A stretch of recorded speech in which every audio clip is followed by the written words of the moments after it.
Somebody please take me in your meow, meow, meow. Ooh. Mm-mm.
Mm-mm.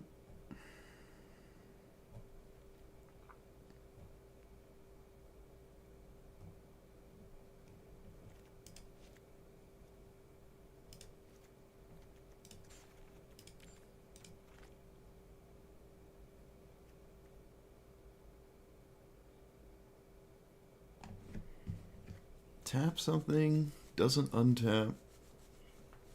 It's not quite like witness protection.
I have seen this played. It's probably better if you actually just run Fibblethip, though.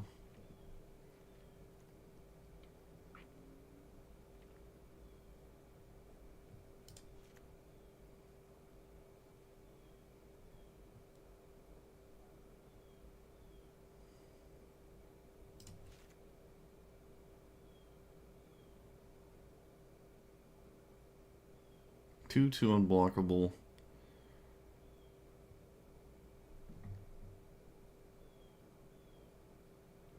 This is alright.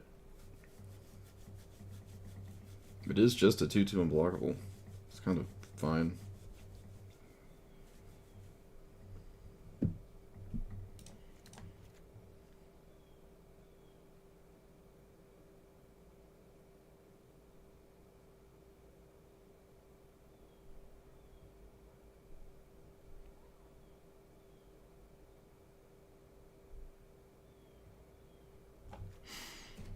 I can proliferate. I don't have to though. Hello. Essence scatter is fine, maybe?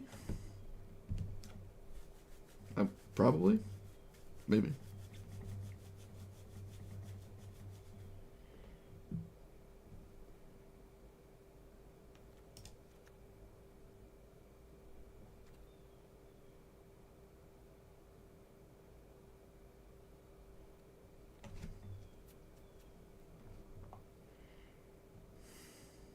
Yeah, I'm not quite sure about proliferating.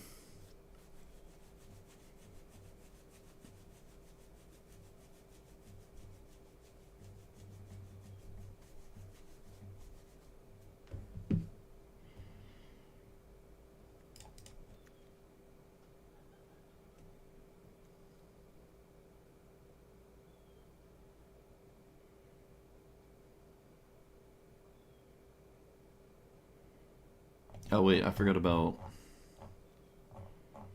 uh, Storm Tamer's talent. We're just playing some Kaito, which I have not played yet. It's been on my list for too long.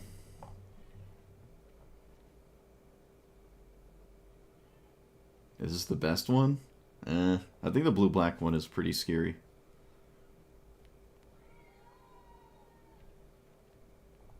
Oh no, the blue-black one doesn't have ninjutsu, right? Never mind. The best Kaito is just Yuriko. Am I not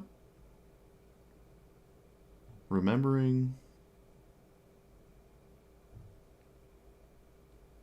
the name of the card?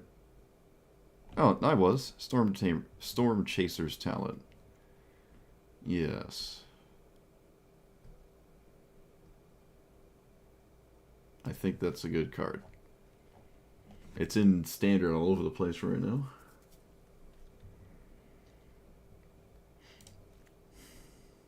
It has to be damage, right? Yeah, you can't Ornithopter.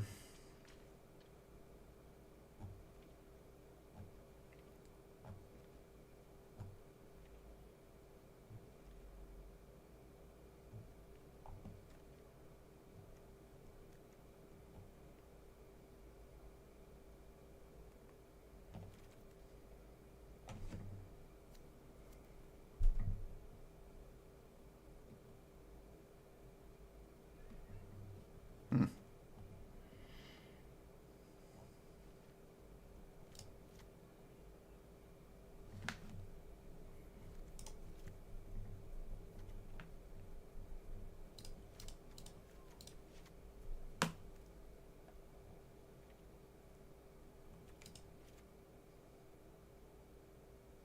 This is probably a Commandeer deck. It's pretty easy to have dead cards in your hand.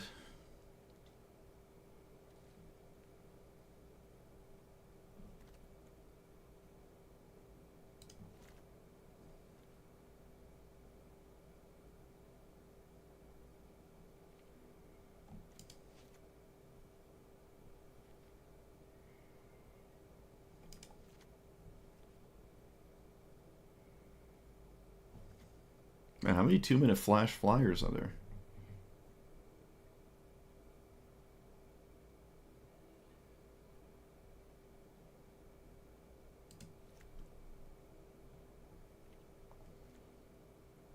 Yeah, well, stasis is fine.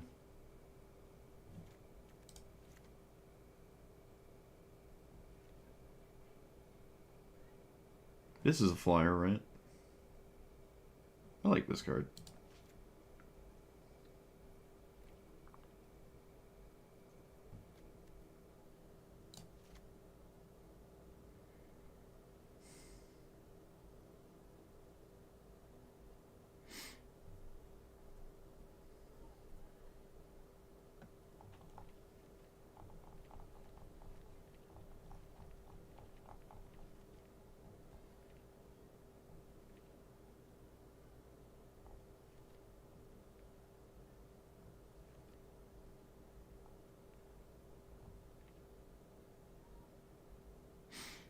Yeah, Invisible Stalker is nice.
No, no Narset.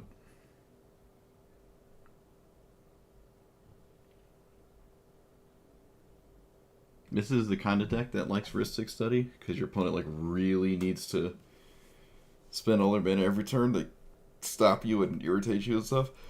But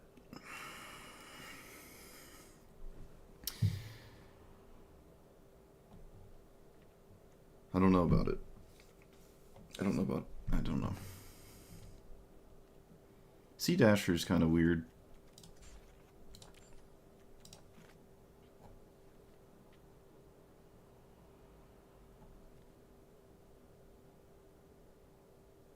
I guess stock up? I don't know how I feel about stock up. Maybe, not likely. I actually don't really care about Tidebinder that much.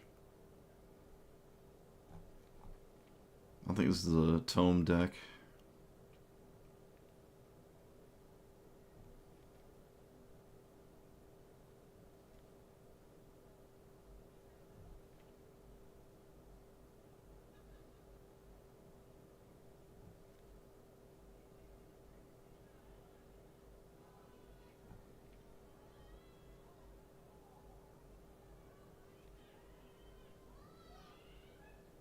Hellsmeld needs no introduction.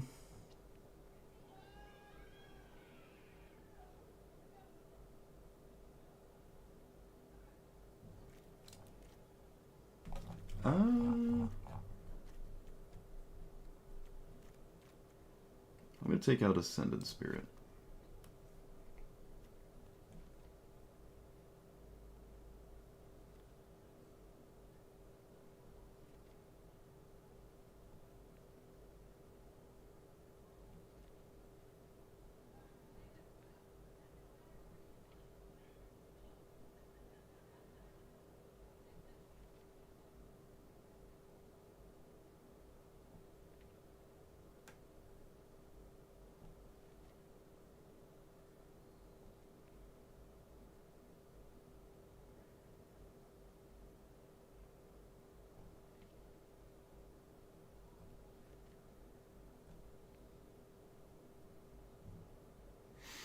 Learn revealed is fine.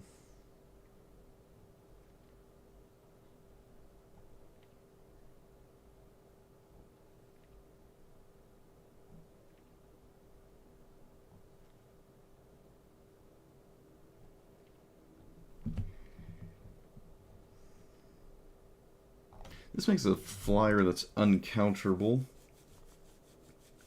Instant speed, flying, uncounterable, anything. It'd just be a 1 mana 1/1. Or a 3 mana 1/1. Draw a card.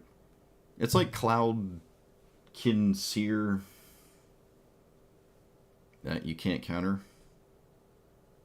It's instant. Would I play Cloud Kinseer with Flash? I think I would. Yeah, I think I would. Okay. It's actually a little bit better because you can cycle for 2. It doesn't have to be 3.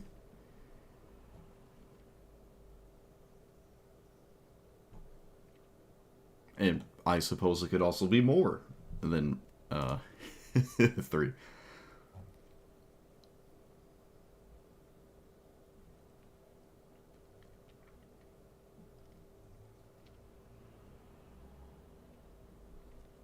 think we're gonna play fetch lands.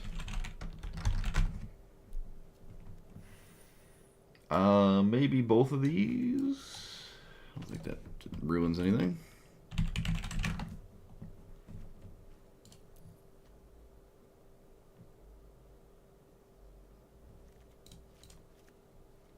We also have Brainstorm.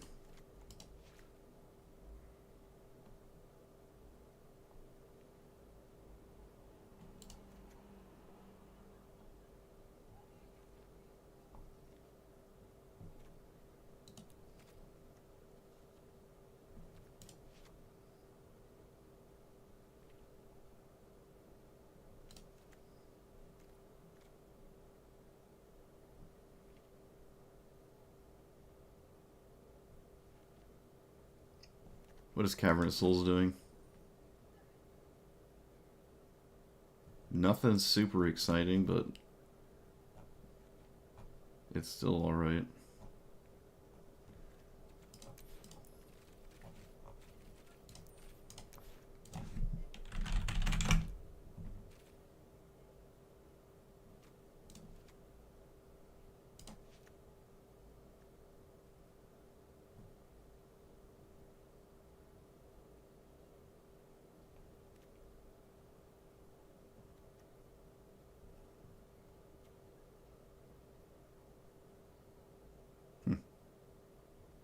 Is an Orc Rogue?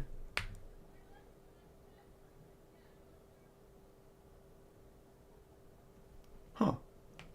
Okay. That's a cool card.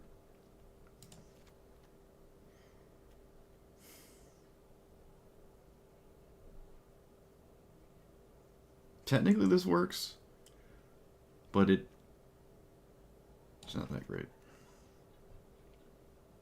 It's not like very impactful.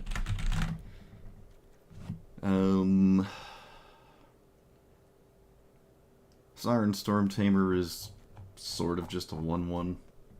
Alright, the Modern Age can just be a better 1/1. Terramander is not going to flip.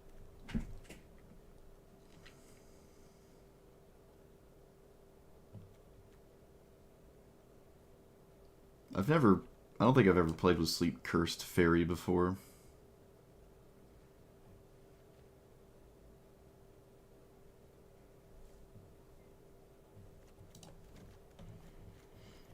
Yeah, it's a blue deck that I've been wanting to play for a while. I gotta take it off my list.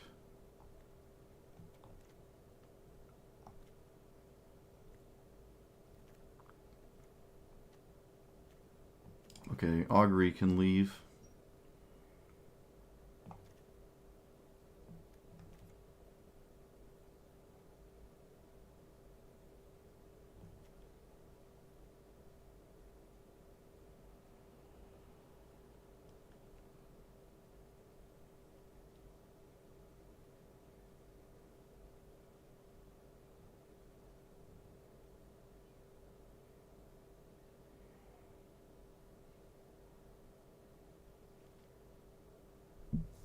So many 2-minute flash flyers.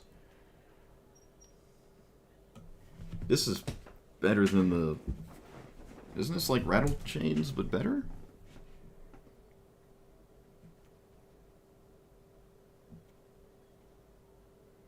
Oh, well, this gives other spirits flash, I guess. You can just play both.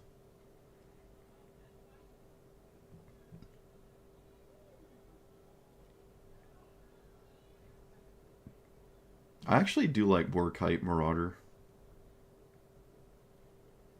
It removes a thing that could be doing things. I don't expect this to exile 6 cards. Oof. Alright, yeah, that's not... I don't think that's happening. Could drop one of the Delve cards. I think 2 is fine for now. There's a good chance that maybe we go to 1. Maybe I should just go to 1 right now. I kind of like Dig Through Time more than Treasure Cruise. People say Treasure Cruise is better. I like the card selection. 2 good cards I think is better than 3 random ones. Card advantage is card advantage anyways.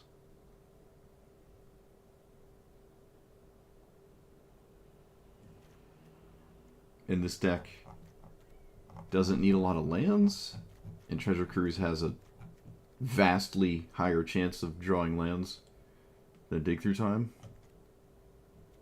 So I think Dig Through Time is just better. Maybe they both come out. Really, I've never played Mausoleum Wanderer.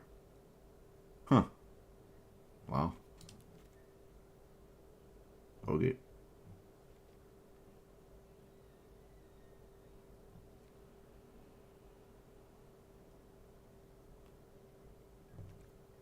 Surveil 1 is okay. I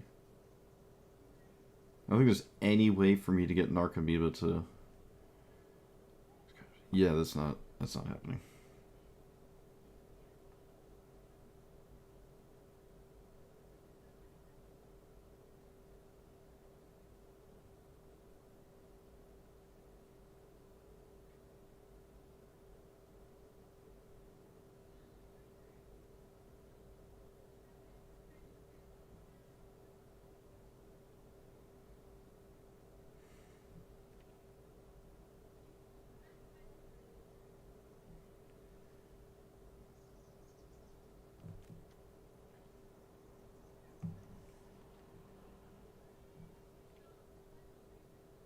I don't really like Kira.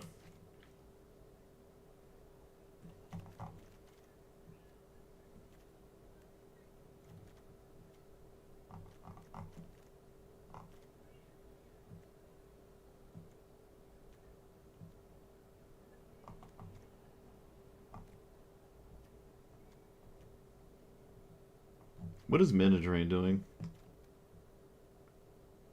Colorless Mana is a bit weird. I'm sure Mana Drain's still doing something significant. However, maybe taking it out lowers my deck weight. If I just go bloop. Because I actually can't really utilize the colorless mana. Sometimes maybe Shark Typhoon just suddenly becomes a real card. But the curve is like really low.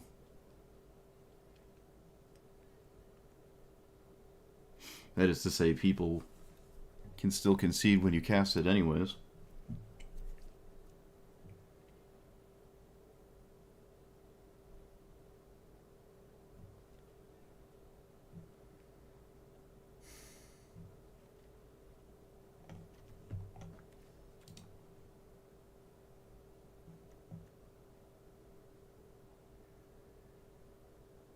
This is interesting.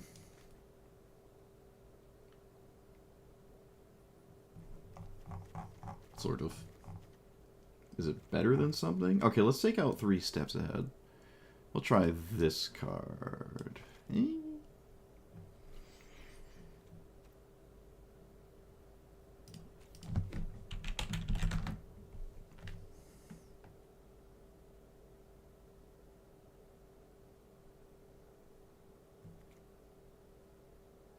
Wait, I thought there was a... Oh, so for 1 more mana it just gets flying. I see.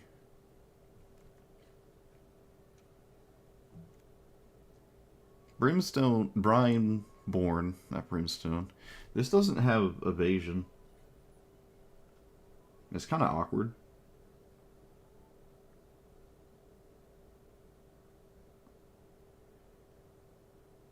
It can kind of grow...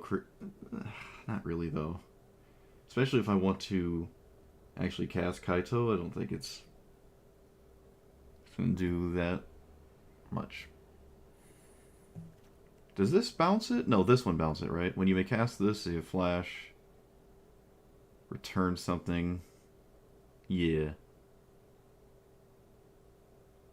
Not really the most exciting.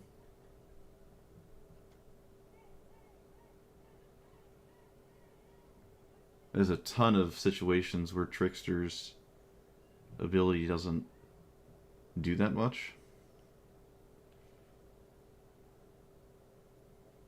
Most of the times it's played is not because it has a text box anyways, but still. Vendilion Click cost 3. Its ability is not really that exciting. It can be though, like cast this there. I think Kaito needs to be. Let me look at my 3-drops. Okay, the 3-drops look pretty alright. Yeah, I think I'm taking out Stock Up. Kaito kind of needs to be the play every time. This is a deck that would just love Mox.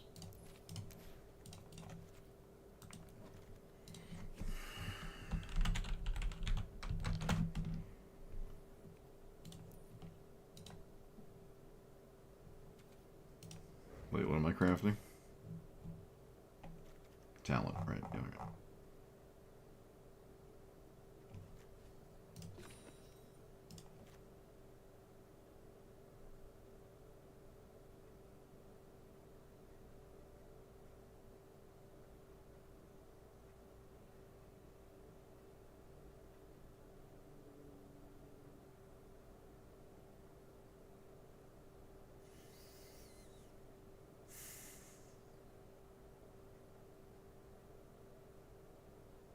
Okay, I feel like Dig Through Time should be something else.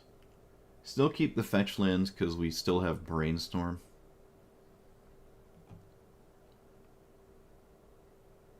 Doesn't the Heist Bird cost 3? Bleh.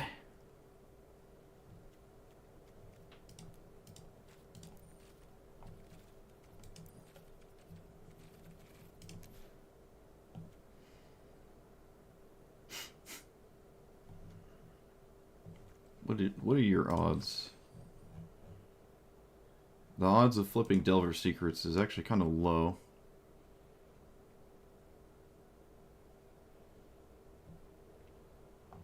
I can evolve Cloudfin Raptor at least once?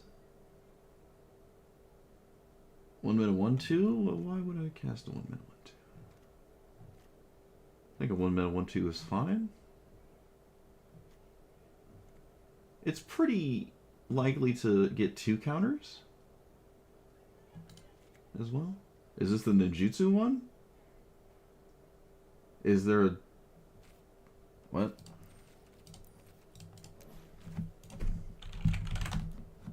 There's not a mono blue Ninjutsu.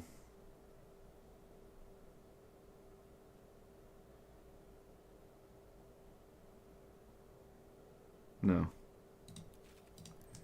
This has nothing to do with ninjutsu.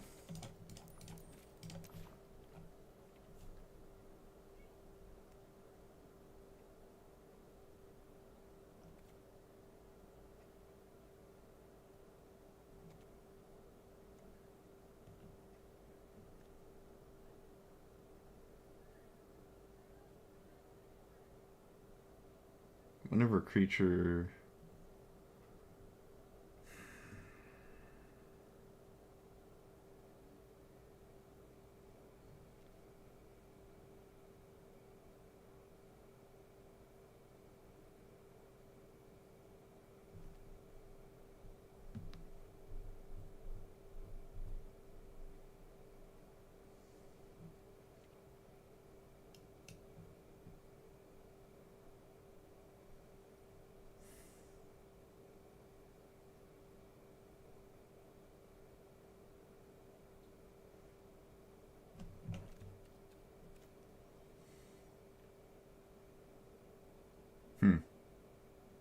Well, there's another one. I guess? I'm already playing the other ones.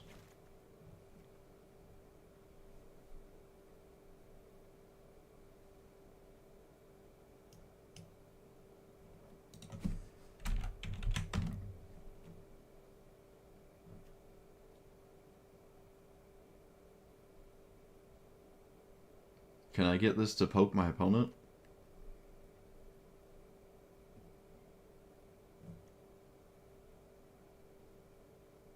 I feel like, sorry, the engine is really slow. I don't have any card draw in here. Not any real sense. It just lets you turn your... You start drawing 2 cards a turn. Once it gets going, I feel like I don't care about this. Don't know if I care about that. If it was like a 1-3, so it could poke my opponent. If I play this and don't play a 1-drop, I'm not starting the... Like, it's not ever going to happen. I'd have to have a 1-drop.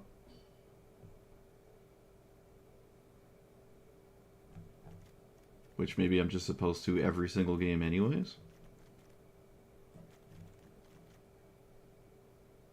Play this on turn 2. Poke him. Do it again. This feels really slow. And again, I don't have any card draw. It's like Brainstorm and that's kind of it. Unless you consider Lorien Revealed card draw. So it's like draw 2 cards. Oh, Ledger Shredder. Chart of Course. Actually, Chart of Course shouldn't be in here anymore. It shouldn't be anymore. Should be something else.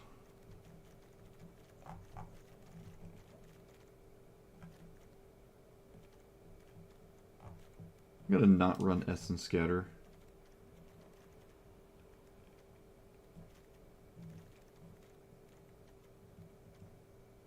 Yeah, no, I don't like this.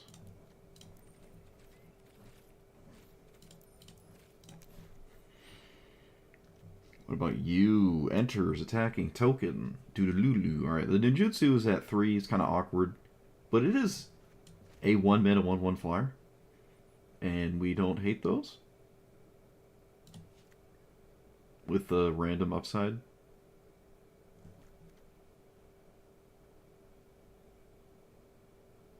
It's a pretty solid upside, too.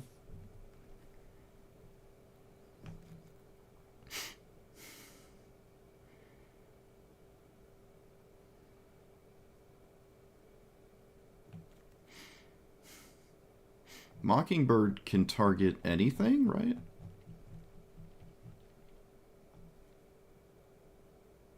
It just played... I think I played this for the first time just the other day.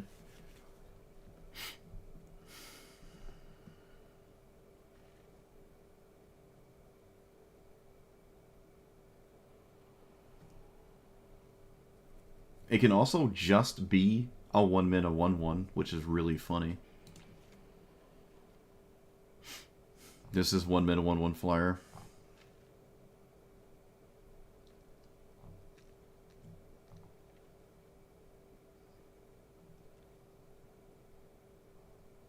I wouldn't say turbo the ultimate, but I'd like to cast Kaito and have it do something. I don't think you can turbo the ultimate.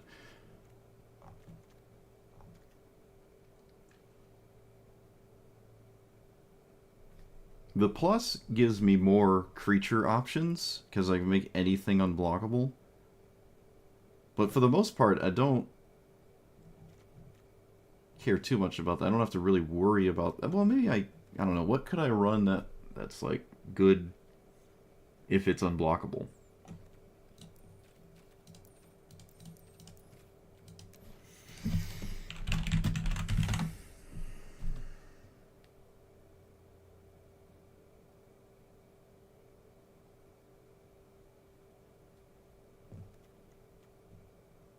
You?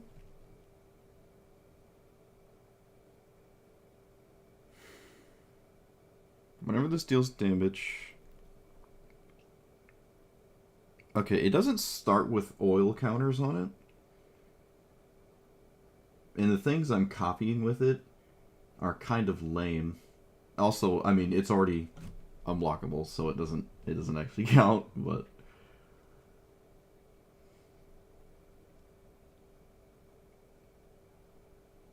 I feel like I like this maybe more than... Archmage's Charm. Because it's a 3-drop. It's trying to not play the bunch of 3-drops. Again, Tidebinder is weird. This is probably a Stifle deck. I really want to commandeer somebody.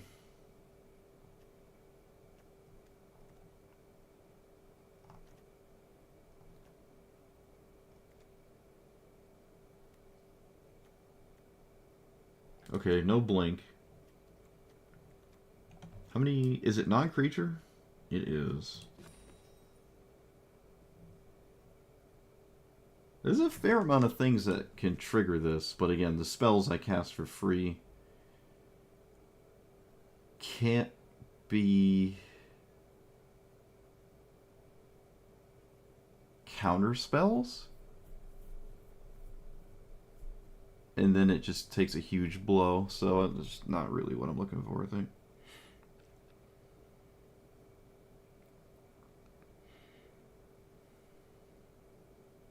Probably can't get the whole party going.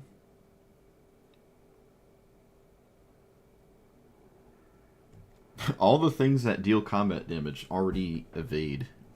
Like, oh, it cares to hit your opponent? It's already evasive.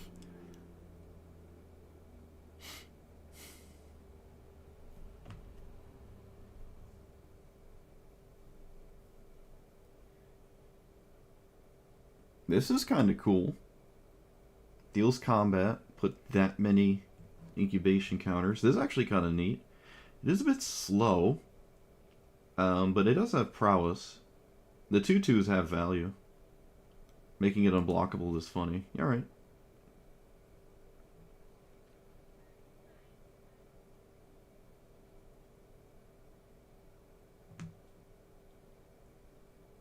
I don't think we're enduring curiosity. It does have flash, but it costs 4. Doesn't do too good of a job at actually hitting my opponent. Ninja the Deep Hours is probably just an auto-include. Actually, I should look at all the ninjas. What about you? Treasure token has value to me. What about you?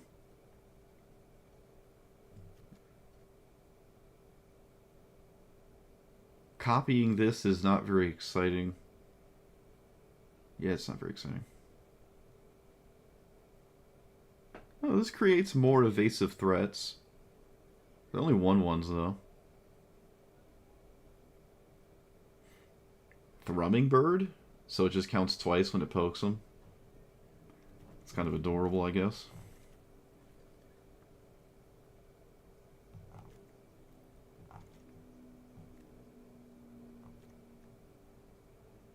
Okay, I still don't think Tetsugo is a thing. We don't have good Malcolm cards, but Malcolm's just fine without the bottom part. I don't think I need Deduce anymore, which is a good sign. Same with Seek New Knowledge. Maybe not necessary, although Seek New Knowledge is usually just fine in every deck ever.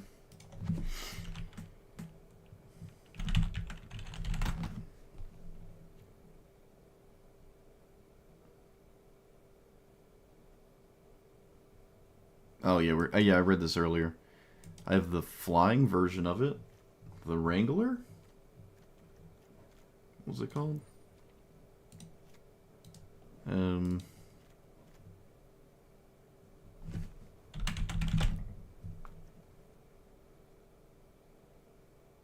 Oh, do I not? Wait. What? What's it called? What's it do? Maybe I don't have it.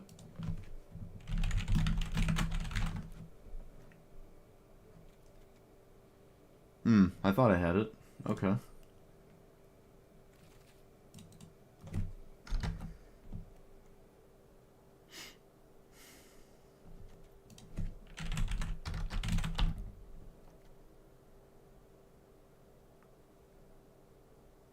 Well, I can't tell you the name of it. Apparently. Wrangler? No. No, not rattle chains. It like makes something a 0/1. What else proliferates? Yeah, we could try Thrumming Bird. It's kind of funny. This is funny. It doesn't fly though. Ugh.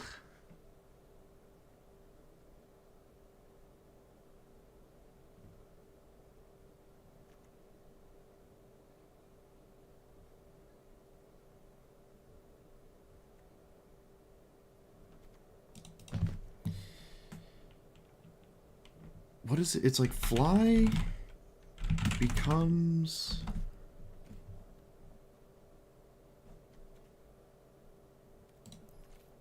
I was looking at it like 2 seconds ago. What? It's like when it flies and attacks something your opponent control becomes a 0/1. It's like that mouse, but it flies. I think it's a pirate.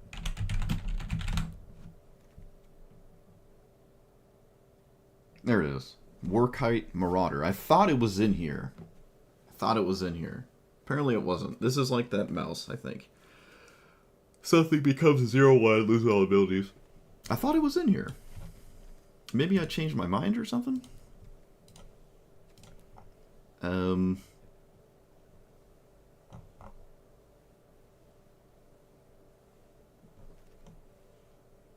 This does not fly. It can turn a blocker into something that cannot block whenever this attacks something. I still feel like I don't like this. I kind of value the flying way more. I just value the flying way more. I don't think this is necessary. I can plus my commander on it,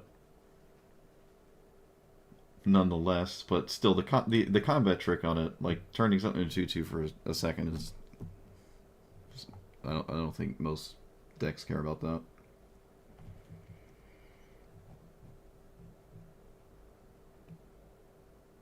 Maybe that's why I didn't run this.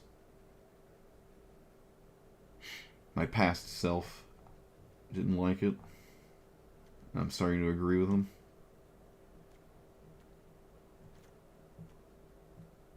I'm coming to the same conclusion twice. That's funny. I guess I am, yeah. I don't want Warkite. This time I'll remember, though, I promise. Unless I don't. I'm still kind of all over the place with this one. I feel like most of the time this is just not great. I mean, when it hits you on something, you're like, oh, it's so good. That was the best thing your opponent could have had. But most of the time, that's not what that card does. A 3-mana Stifle is kind of lame. It doesn't fly, right? Yeah. Yeah, someone said the Heist Bird already. I don't like any... The less cards that cost 3, the better we are. Because this is always turn 3. Which means the bird is almost always never going to be cast on turn 3. And I can't cast on turn 2. I don't really like it on turn 4 onwards.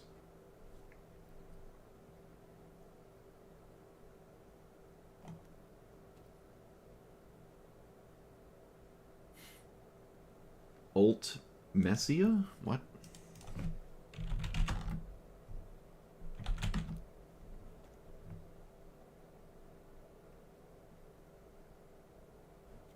Oh, Ultimacia.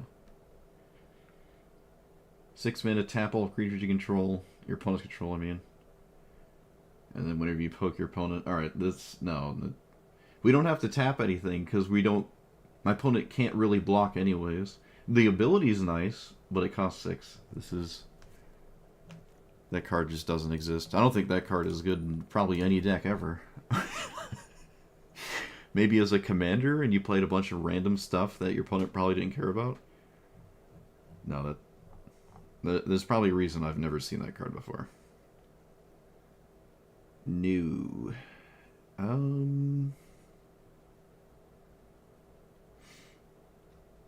The cat? What? Displacer Kitten? What is that doing?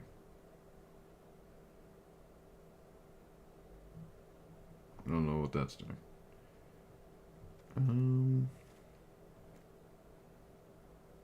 I could suck it up and play the Glass Spinner. Because when it works, it's insane. It's just like nuts when it works. But when it doesn't work, it's pretty bad. It also turns off my curiosity effects, all my curiosity artas and stuff, which honestly, who cares? That's not really an issue for this card. It's not really an issue at all. Alright, I'm gonna try Kira the Glass Spinner.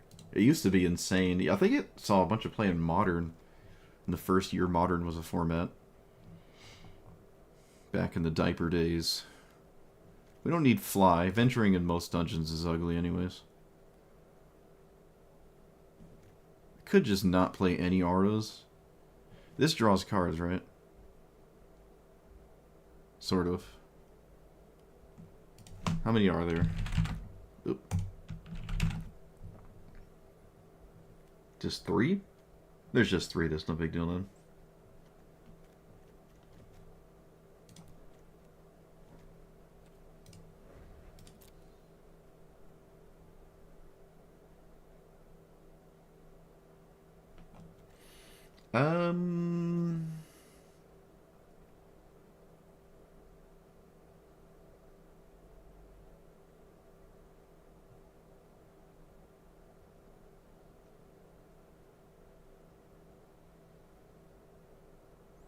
I guess I can replace Lorien Revealed with it. I don't really like it, though. I don't really like it. Enduring Dumbness. Not a fan of it. Same with Thassa's Bident. I don't really care. But I suppose it's not the worst thing I could put in the deck. So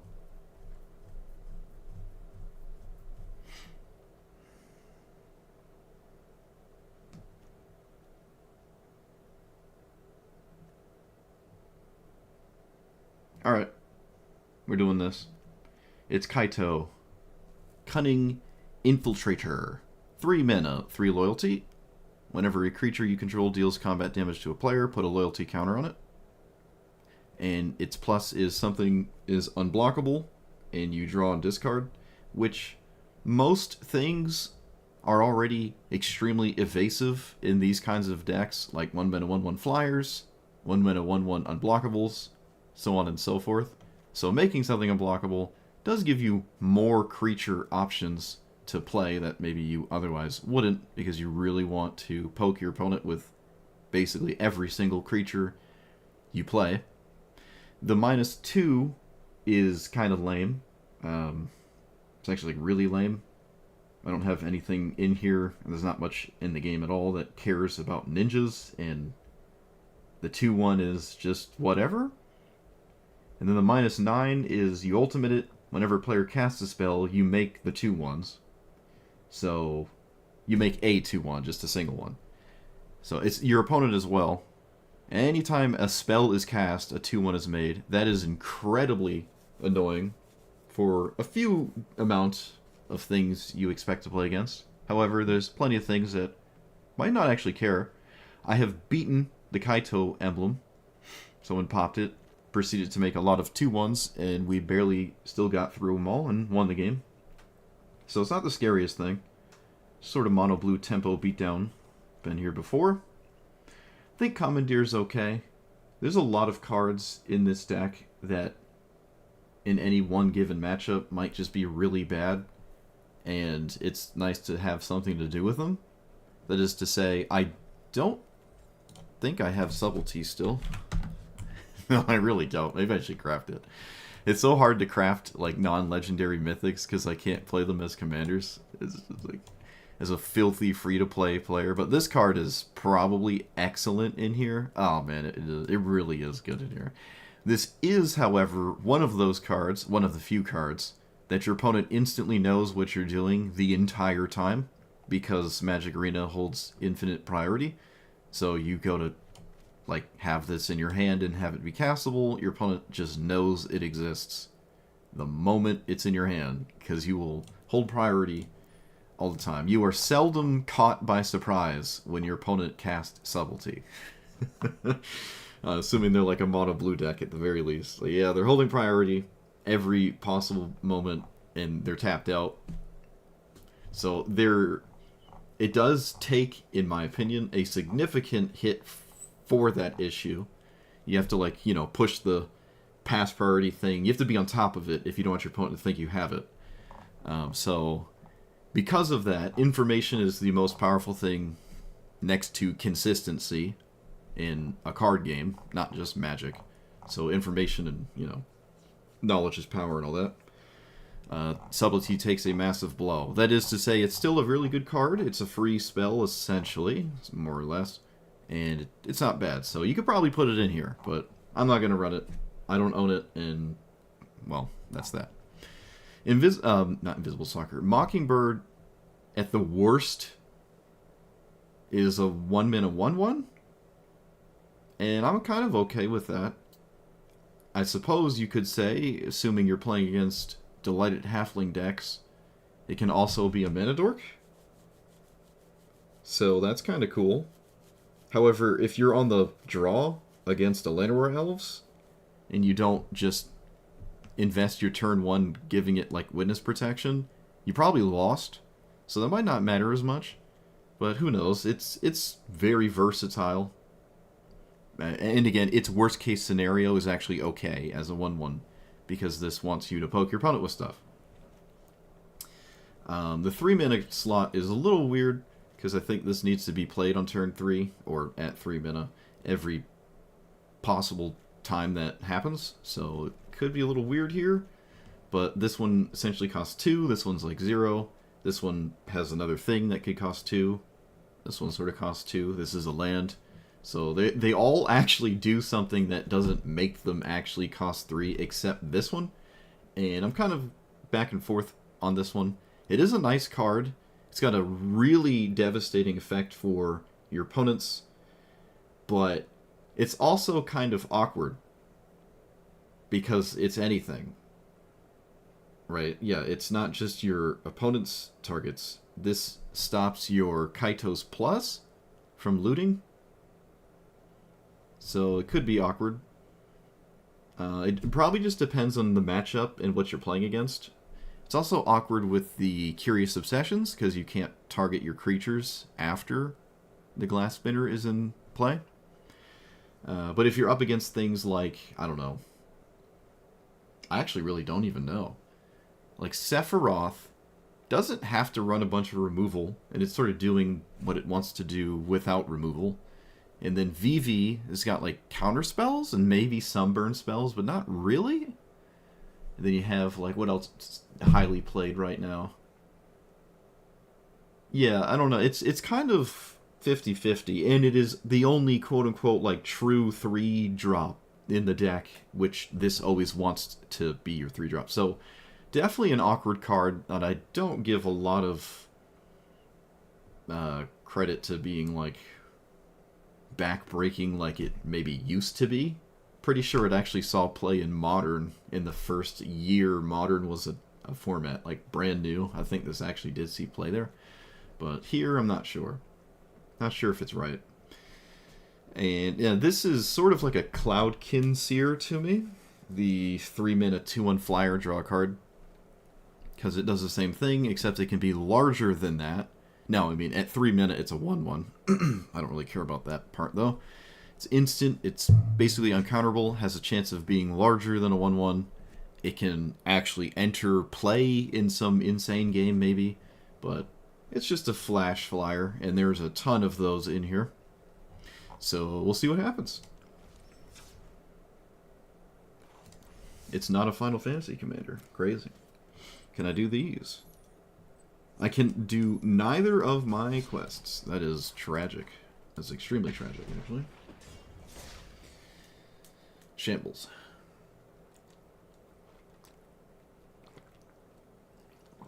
I got slammed by a lightning storm like an hour ago. I wasn't sure if I was going to stream.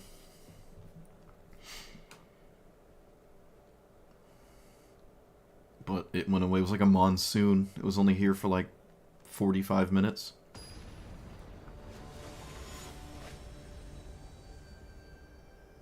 Wow. Unbelievable. Kaito is not Baral.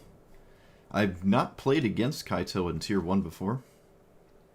Opponent's on the play. Okay, well, I'm out. Nope. That's not happening. I have a pretty bad track record of seeing where commanders are placed before I, like, make the deck. Because every time I'm, like, in Hell Queue and I don't want to be, it leads to, like, you know, a massive chunk of time that I just don't want to experience. Okay, Lumra I know is not Hell Q, so I'm not sure why my first opponent was just Ragavan. First opponent was just Ragavan, I guess. On the play. Okay. Sure thing. You got it, Wizards. Whatever you say. This one's got more cake. I guess we play that one. They're functionally the same, though.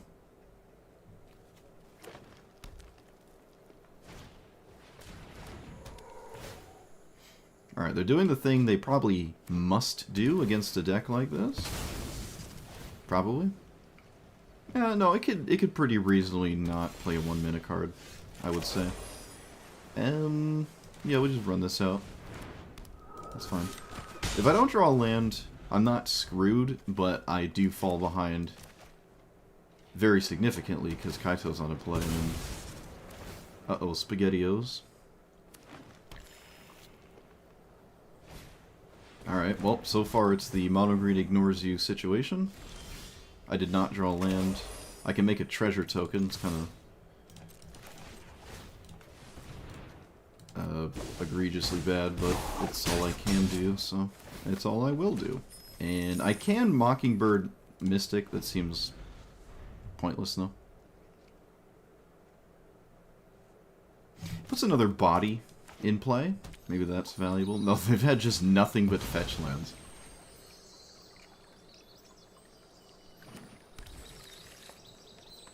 Alright, can you cast a spell that isn't a ramp spell? No, apparently we cannot do that. Alright. Alright, that sort of is one of those things, but not quite. I'm gonna really want to land, but no matter what I do, I must cast this, I think. Get rid of, like, kind of any of these. Yeah, just... 6 has reach. Probably just get rid of that one. I'm also doing damage. You know. And 5, 6, so I can't tap out here. Yeah, I think missing a land drop, you can see how, like, maybe one turn was just actually that significant. Being a turn behind with this is, insanely bad for us. Just insanely bad. I don't think I'm gonna be able to recover. But we'll see. Suppose anything's possible.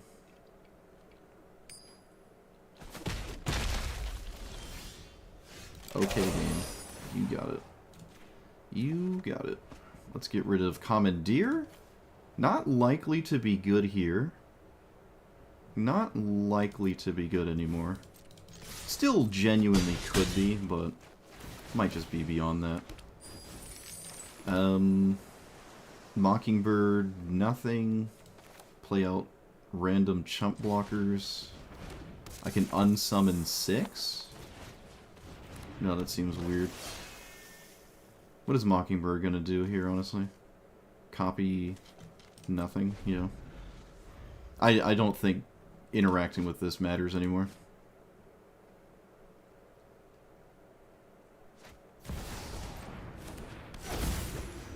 Well, to be fair, they did play a single spell that doesn't involve playing 2 lands a turn. Sure.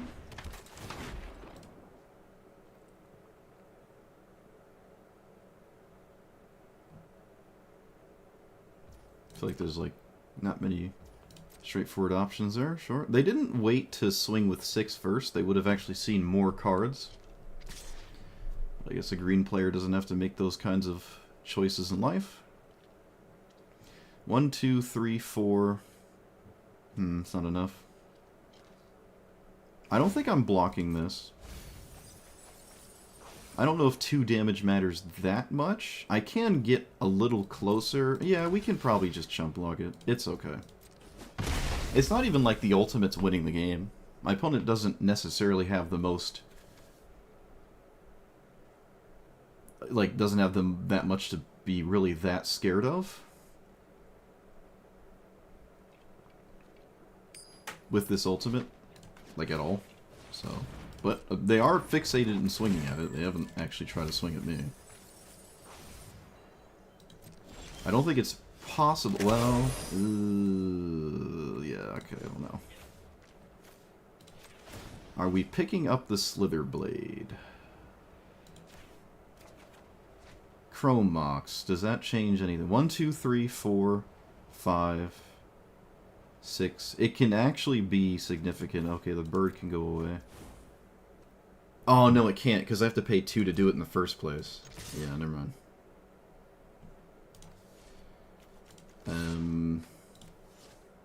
This is 5. So this is a clock that could be significant.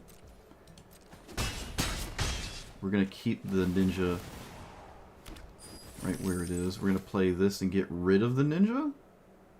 And now I don't actually have to. I can actually just cast this. No, I don't think I have to do anything. I don't think I have to do anything. Maybe the biggest argument was just pick up the Slither Blade. But we'll see. I was a mana short of doing what I really wanted to do, which was overload the rift with Mox.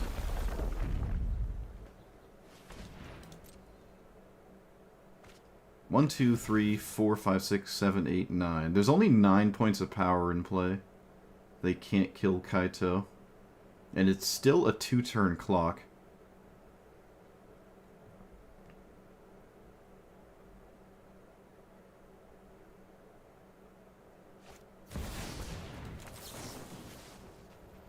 Target the... Can this target it? Target of a spell. No, it can't. I guess the Slither Blade? Because Kaito's living, I can put it here.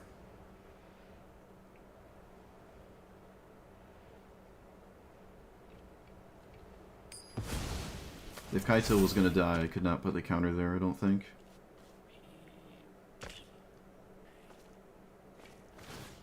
That is one less thing attacking me, but it definitely gives my opponent basically infinite mana.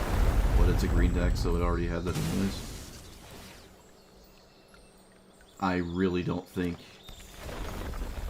Cyclonic Rifting Nissa in response to this matters.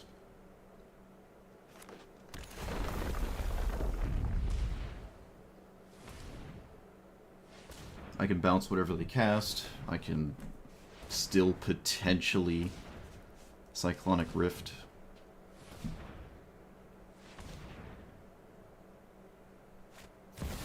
Oh, alright. Silly me. Silly me, chat. Yeah, why wouldn't green just have everything? My bad. That's my bad. Why wouldn't it just have that? Silly me. Thinking I could play against 2 lands a turn every game. I mean, every turn.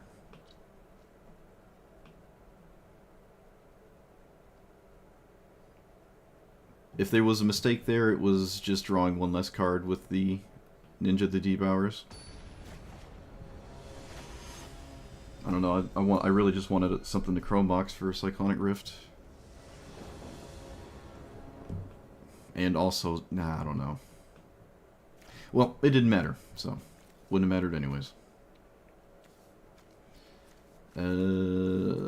Sure.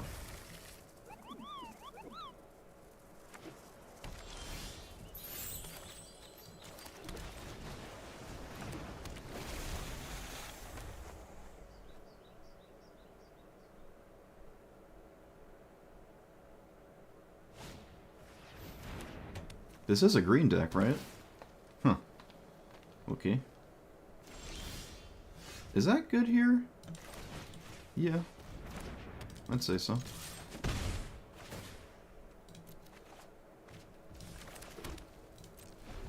I don't have to crack this fetch land for any reason. Oh, it is a green deck. There it is, chat. There it is. So...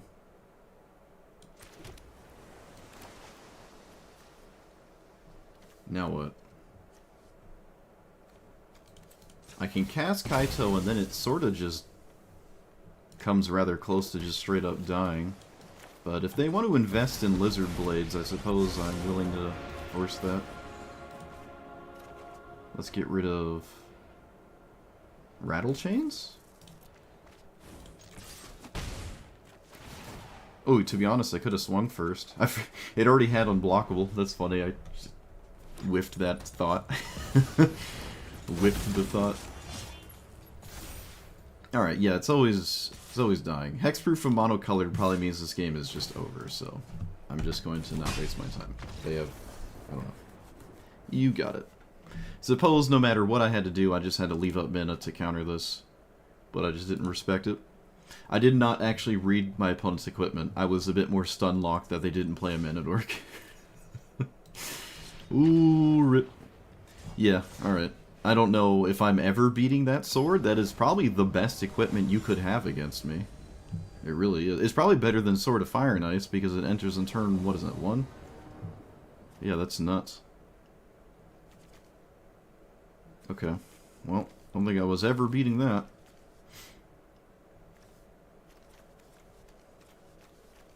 Yeah, I don't think I beat... I'm not beating the sword, but okay, I didn't leave up a counterspell. That was my bad.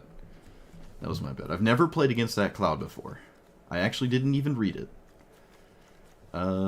Did not read my opponent's commander. And it cost me dearly.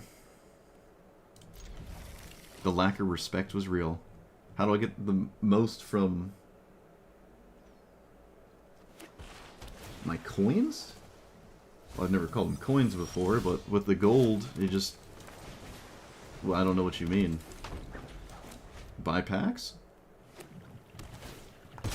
I don't think there's only one thing they do, which is like buy packs and enter events and stuff. I just buy packs. I don't think there's anything, I don't have much insight on that one. I don't know if leaving up Essence Capture makes any sense. I feel like it kind of doesn't, so I'm not going to. I would rather just play more creatures. I think that makes the most sense against this exact deck. Alright, there's the best card in my opponent's deck. I have no answer to it.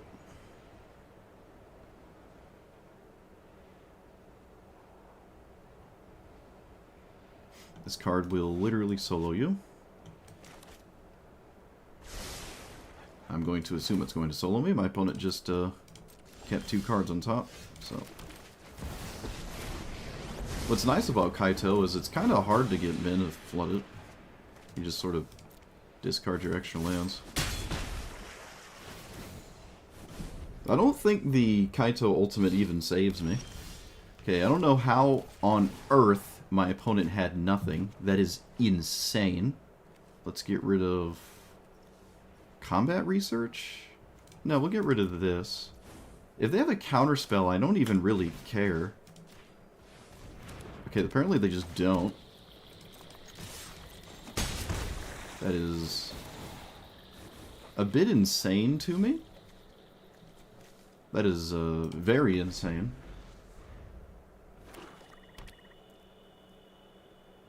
You scryed 2 on top. How did you not play anything last turn? I'm so confused. Guess we'll find out. Deadly Cover-Up. Okay.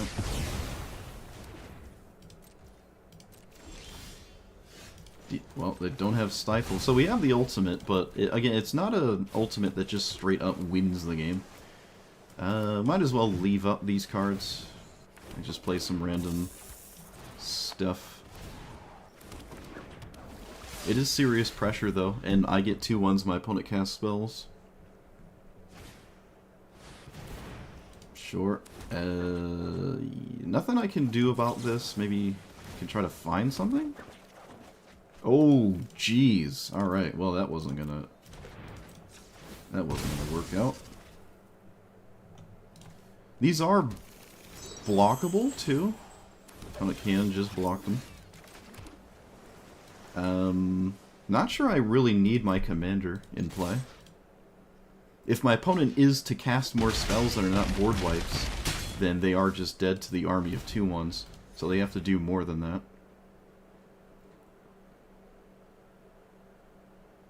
And it probably can't involve a creature because of this card.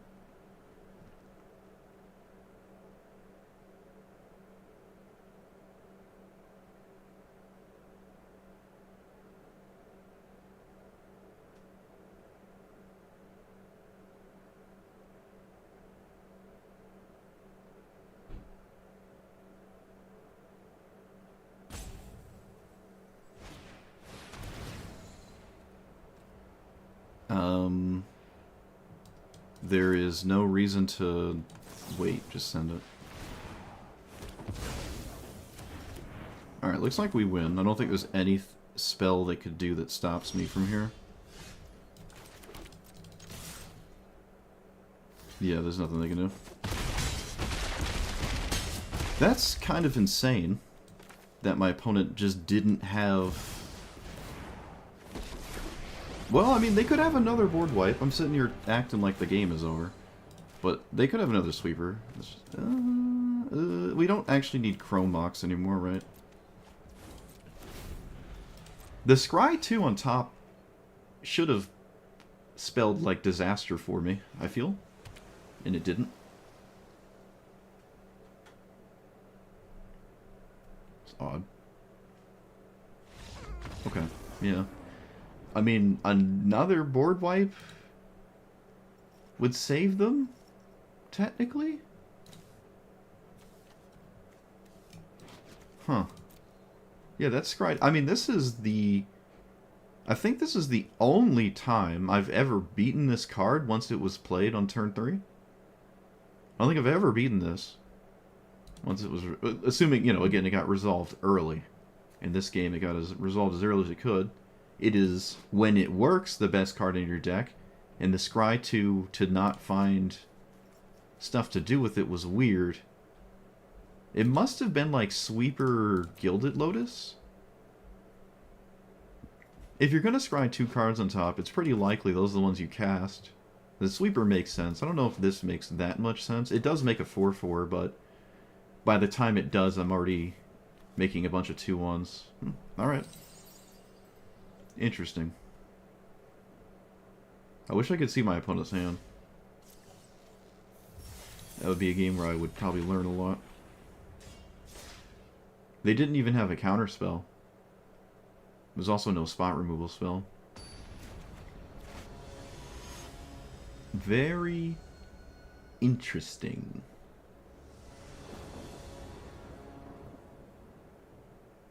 I can counter Tifa, but I also don't really want to keep the rest of that hand. So I won't. Because we're on the play, we can probably not blitz for, like, Wash Away or Witness Protection or something. But if I was on the draw, what we do in our opening hand would be vastly different. Alright.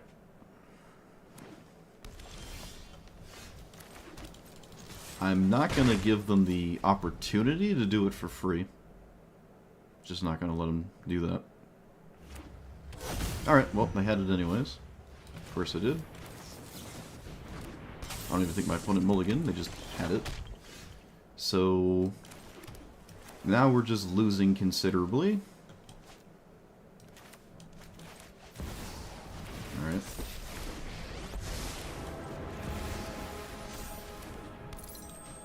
I'll pretend like we have more ideas. Get rid of you. Actually, I can get rid of this. play that. So, maybe we win with damage, because that's how you beat Tifa. You somehow deal more damage than it deals to you.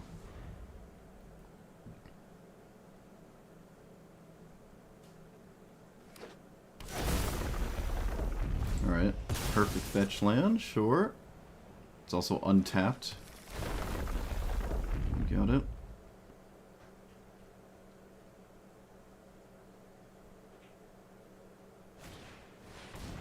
Another land is 8.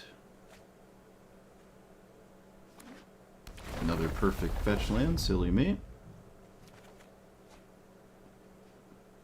At least now it wants to go face. Nope. It has trample, there's nothing I can do. Well, Cavern of Souls, I guess, dictated the entirety of this game. Don't think I can do anything from here that matters, so the game's over. Cool.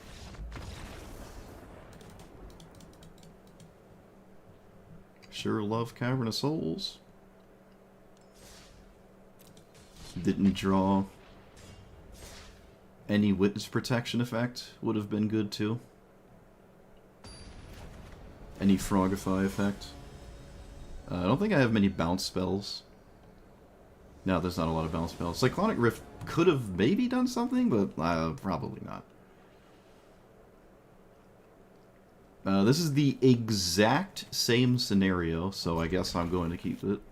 It's the exact same scenario. Play versus draw and everything, so. Except this time I don't have a 1-drop, which is potentially very significant. We'll see.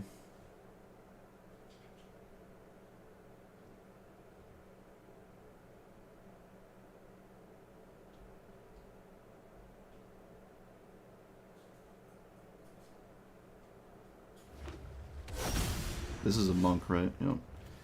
Okay, well, when I said it was the exact same scenario, I didn't mean literally 100% exactly the same, but apparently, silly me.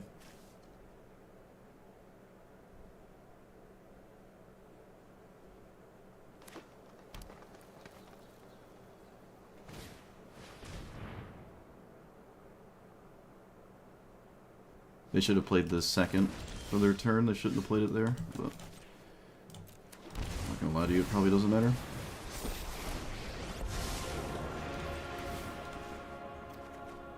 They don't interact with me, so I can take out the last spinner.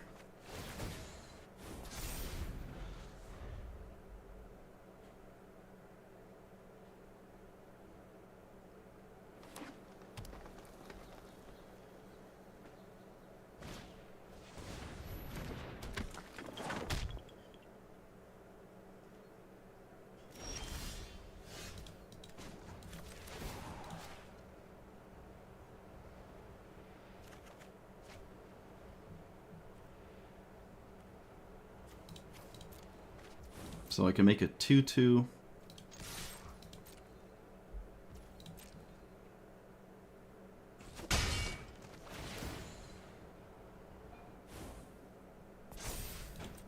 A land here would have been very significant. Very, very significant. Maybe a window will still exist.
What? Okay. Huh?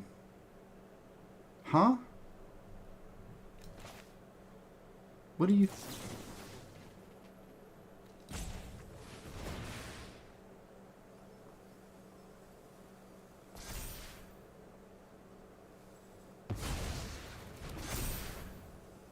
Yeah.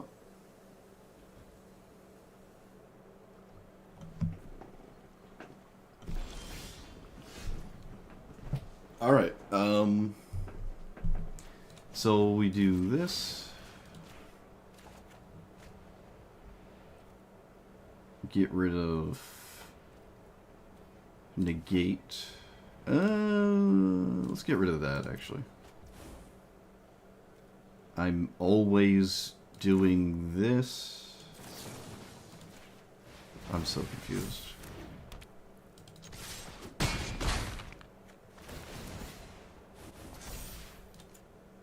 Make it 2/2. Okay. There's no protection spell it could have.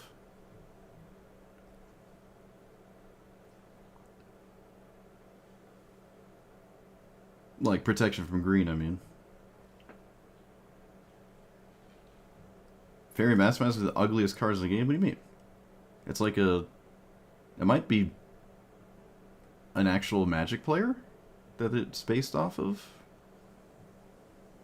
Like in the face. Yeah, a little weird.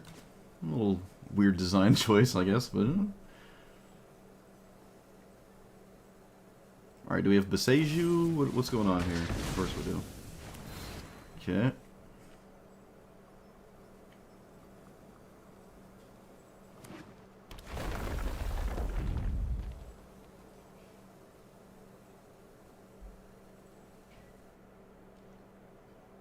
I don't think there's an attack. Well, there is apparently. You have to have a significant thing here. Let's see what it is. I'm not even going to block with a 2/4.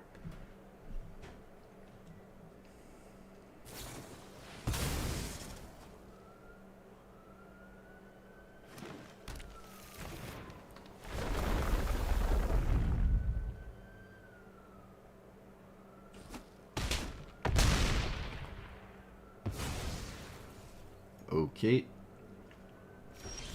You got it. Hey, I finally drew a land chat. Look at that. No way. Can I get rid of the second land? Probably. There's a bunch of sirens outside now.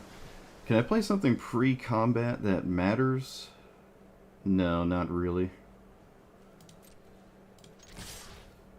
Okay, maybe I don't have to.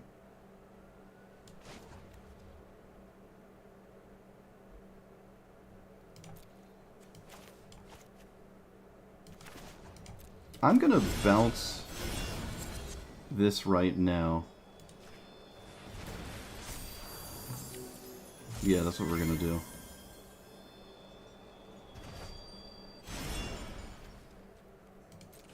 Okay, so Fairy Mastermind is a card of a player. Okay, yeah.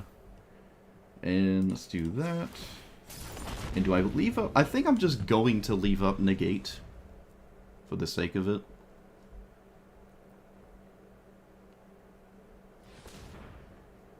Opponent makes sure is to manually tap their Cavern of Souls. Okay.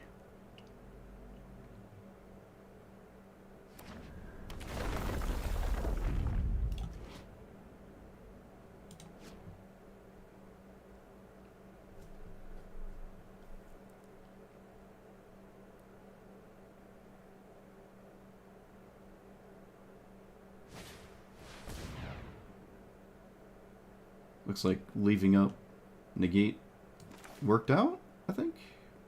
Wait a minute, how much do I care about this? Why do I care about this?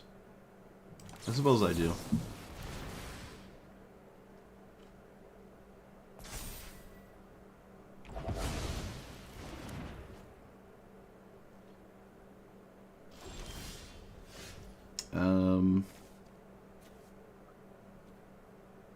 So we just go for the ultimate. Which doesn't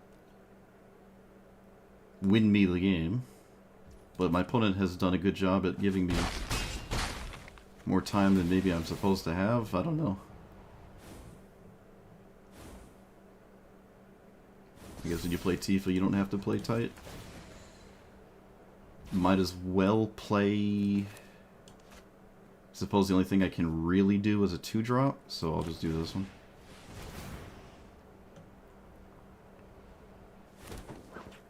Because I think my opponent's dead next turn anyways. If they don't just kill me right here. And they hadn't shown me lethal last opportunity. So... to kill me, I mean.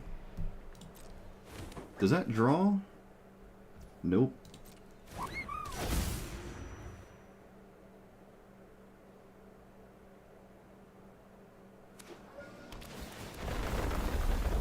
Okay, it looks like I lose. Wow. Through all of my opponents taking 10 years to think about obvious things, I still lost. Of course. Why play tight when you don't have to play tight? You just win the game. There's nothing at all I can do, right? Nope. Alright, buddy. You got it. I think if I bounced it a turn earlier, I'm still just losing, so... Or a turn later, or whatever, it doesn't matter. I'm just... whatever.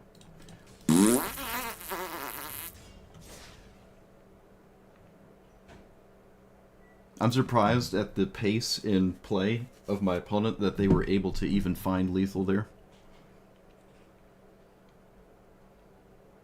But who needs to think when you're playing mono green and have Cavernous Souls? Cavernous Souls, ladies and gentlemen.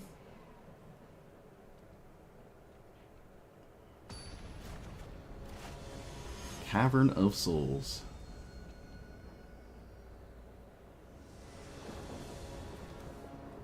Why think about anything at all?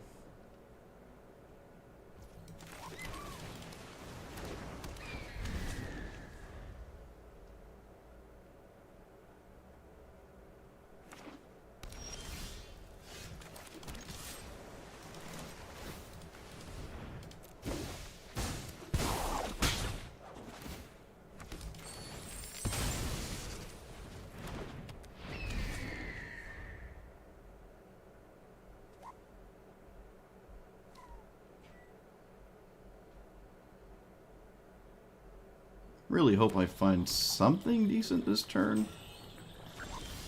That's just the worst.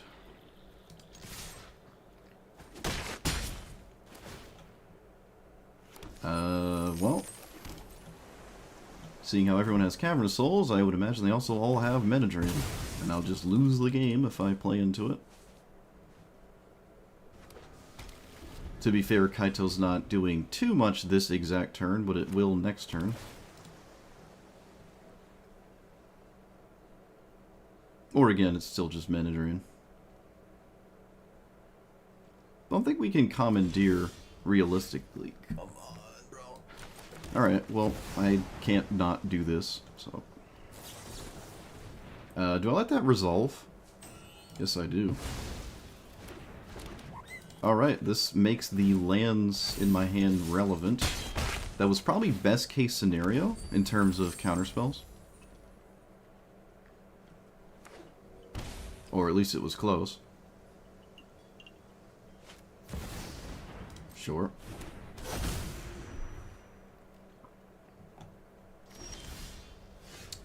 Okay.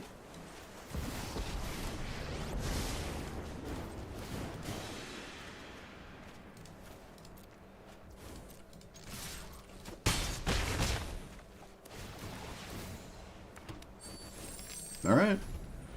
We have a commandeer, technically. This is the Time Warp Commandeer. Tragic.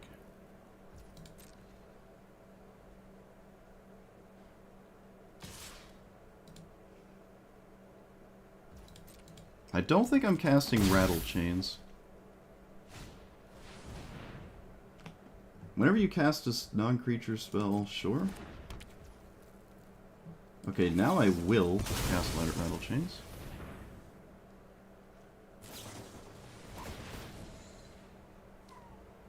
Does this poke my opponent with the Ral?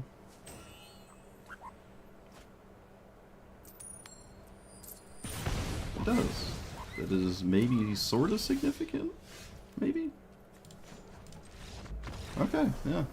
They did not go for VV, just like we respected a counterspell. I was saying Mana Drain, it could have been anything. My opponent also did, and that's very difficult when your commander is like, not like extremely important, but rather significant to have. It's awkward to try to play around stuff the entire game. And once we already had a board presence, we have a much easier time. Like, I could have just... The 2-2 that they gave me was extremely significant. Some probably would argue it was better than Kaito. That's a hard thing to see, though. But this 2-2 was insanely valuable. Like, there's some scenarios I'd probably just counter my own spell for the 2-2. So that's kind of funny. Yeah, a lot of reaction and stuff. And if the rest of the hand is just like poop, unless VV's in play, which your deck has to have something that cares about VV. Yeah, we're just super ahead here. Oh, they're also just dead. They're also just dead.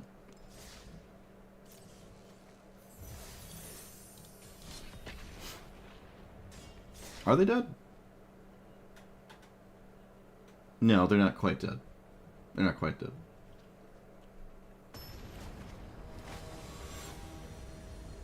Not quite.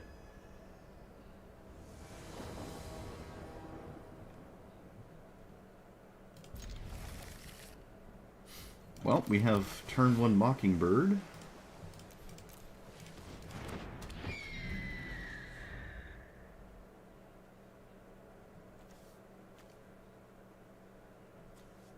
I guess turn 2 Thrumming Bird? Kind of like super all in here. It's only turn 1, but kind of just already all in.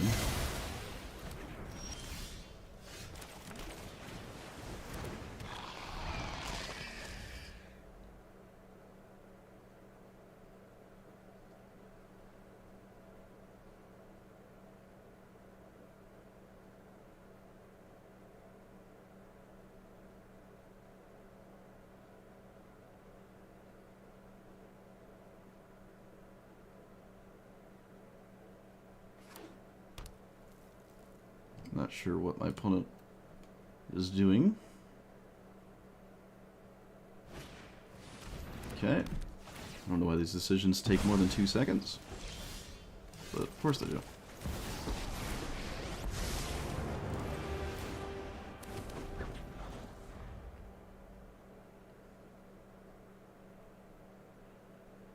Tetramos at least can't swing.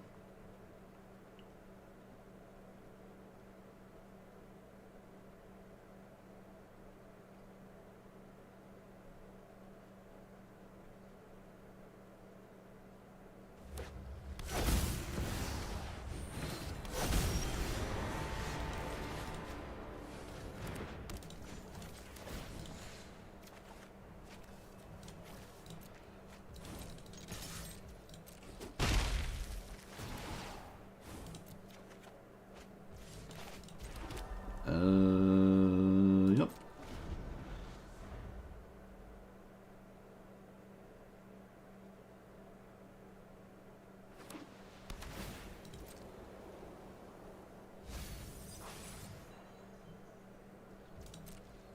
Really have nothing? How is that possible? Okay.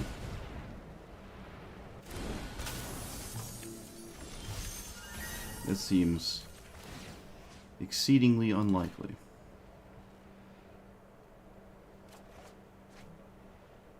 I think we can get rid of Commandeer. No, Commandeer could full stop have some serious value to it, albeit very unlikely, but not impossible. I think more options are better. I'm not going to combat research.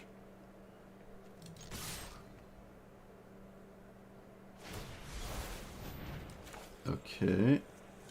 I'd rather that not be a thing.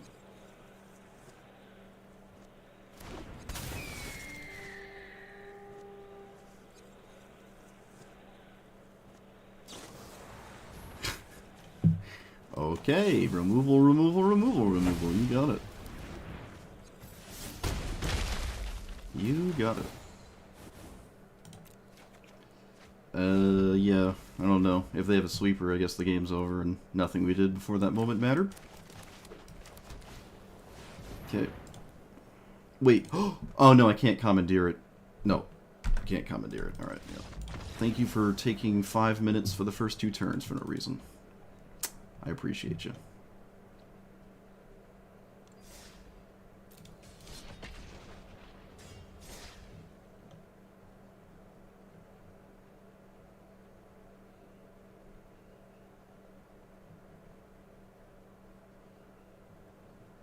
Well, we've had probably 1 or 2 matchups where I felt like I was playing in the same format that my opponent is, and the rest have been just non-games.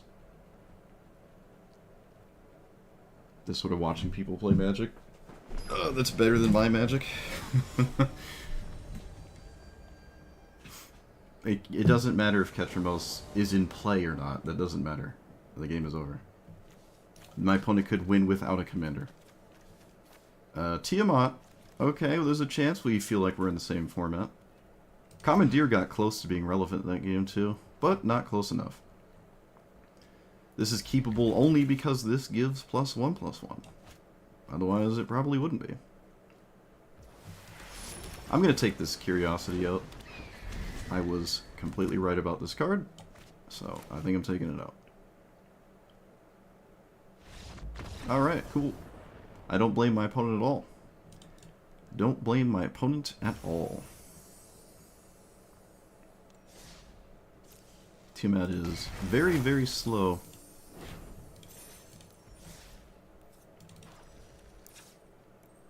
Yep, alright, everything I had to say about this card was accurate. I'm taking it out. Same with Kira. I think I was right about what this actually does and means. I'm taking it out. Still, I think Shark Typhoon could be another, just a different creature. Could be a counterspell of some kind. I'm not running all the 2-mana counterspells quite yet, so... Yeah, if you're in the Eureka queue, you might as well just play Eureka. We've been there, done that. Spell Pierce, yeah, this, if ever a deck had a Spell Pierce matters thing, it's probably this one. Disdainful Stroke is weird. I actually kind of like Censor here. Disdainful Stroke's okay. Yeah, it's okay. It's okay. Same with this. It's alright. I don't know if I can just swap a land out for this is the main issue. Probably not. You can just play Long River's Pull instead, actually. Still a little bit on Commandeer.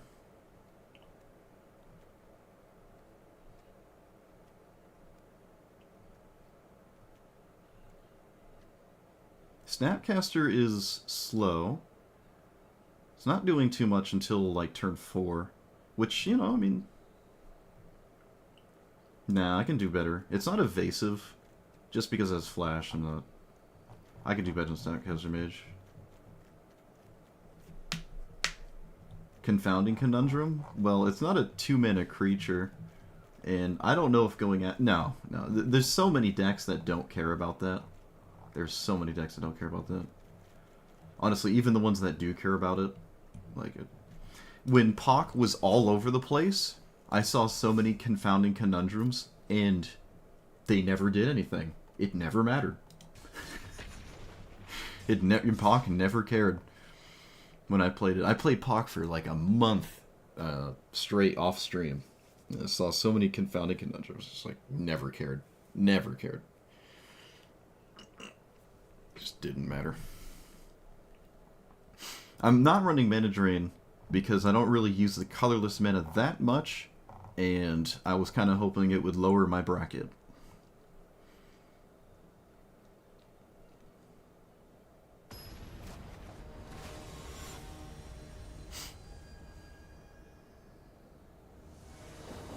Which has been inaccurate. It has not been an accurate assessment.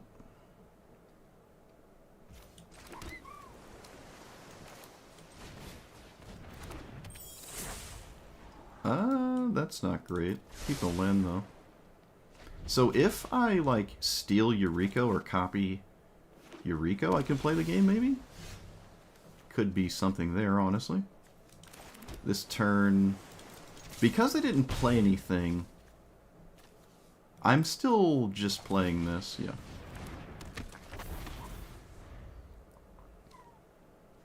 I'm still playing cards, I'm not leaving up Censor, that's just insane. I've not seen Eureka not have a 1-drop before. I think it has to have a 2-drop at least. It can't do nothing for 2 turns in Historic Roll.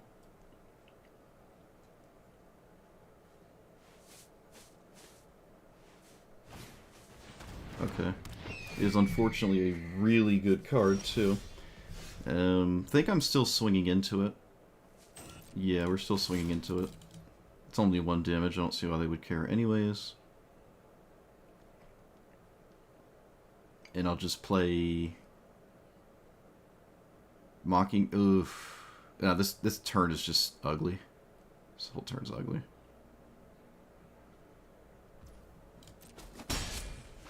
Yeah, this turn's just ugly. Alright, I'm playing you.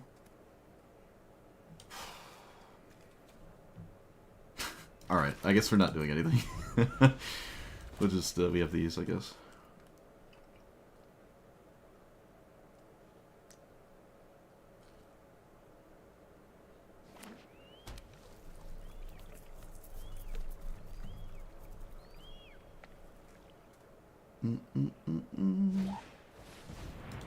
Arcane Signet is odd.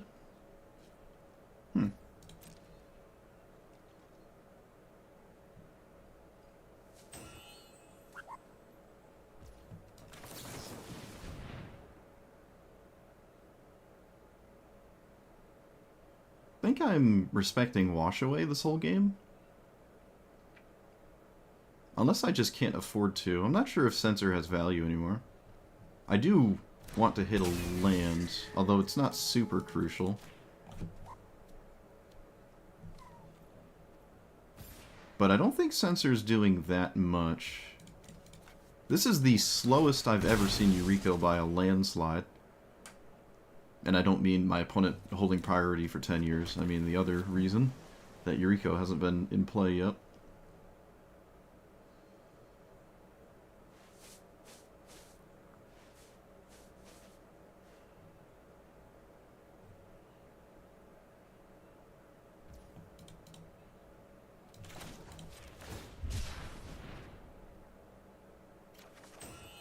Alright, we found the land.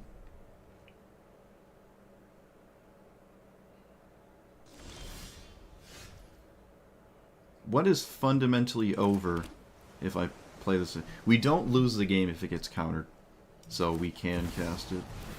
It's a spot where I survive. I do not survive... well... Let's see, what else am I swinging with? Significant question here. When can I do this? I can do this whenever I want. I can do that whenever I want. Let it be known.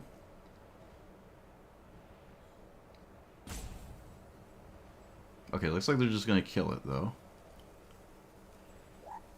Makes sense to me.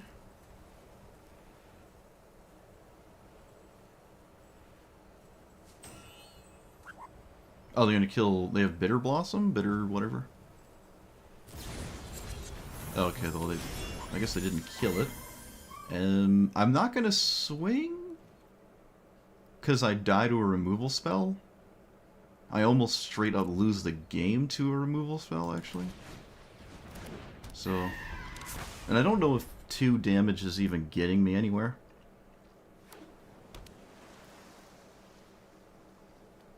We do have a problem that, given how my opponent's playing, this deck probably has a bunch of cards that cost more than 2 in it. Which a lot of Eureka decks, or I think the best Eureka decks, do not, but I'm sniffing out, like, maybe some extra turn nonsense here.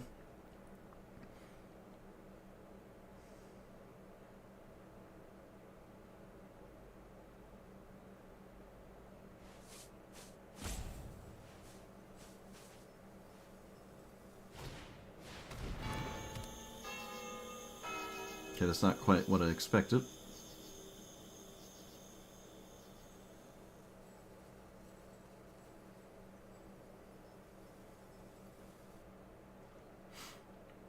Oh, we have like the slowest opponents today. A slow Tifa player. I don't know why you'd play Tifa if you play that slow, but the slow Tifa players... I mean, Yuriko has more decisions than Tifa, at least. In all fairness. Let's target this. Doesn't really matter what I target. Yeah, it doesn't really matter. Might as well... Okay, so am I casting the Hatcher? Why would I not cast the Hatcher? I don't know, so I'm going to cast it.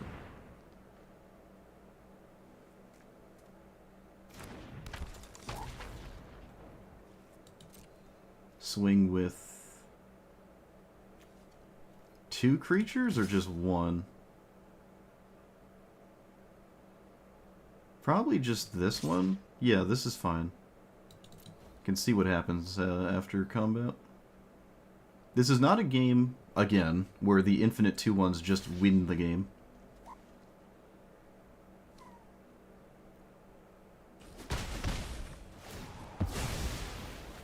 I would have swung all out if I knew there was a 100% chance of a block. Might as well cast this. There's no way on Earth my opponent has a sweeper. No Mockingbird. All that priority just to flash this in. It could have actually blocked.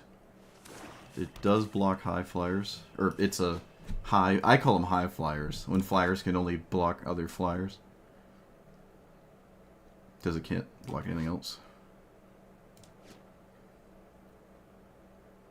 So, as best as we try to avoid it, we still get Yuriko'd through just a single removal spell. But my opponent hasn't snapped it off instantly, so I guess it's not there.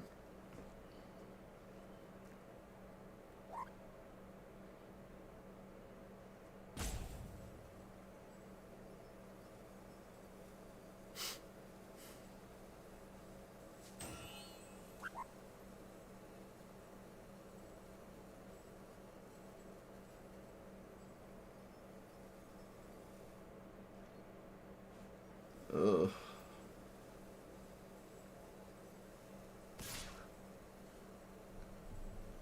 They didn't swing face? Okay. Yeah.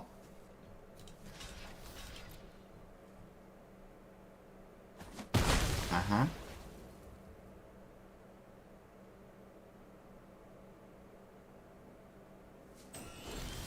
Yeah.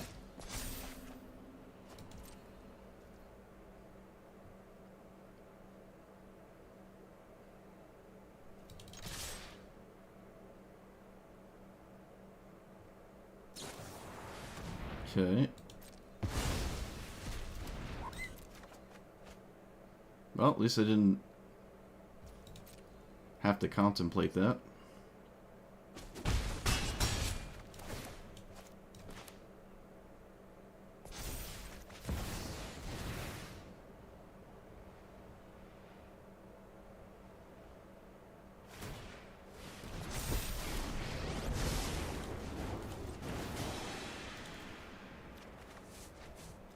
That's interesting. I think witness protection still has value. One could argue it might not, but I'm going to keep it.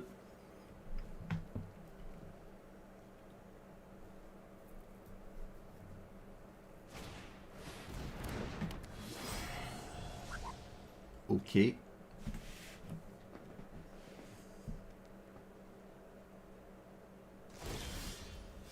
The midnight clock might actually flip.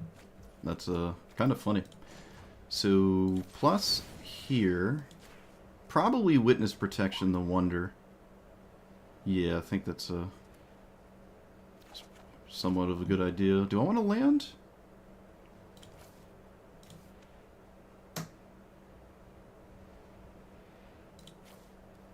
What's Thrumming Bird doing? whatever. I'm getting rid of the land. So yeah, we're gonna do this.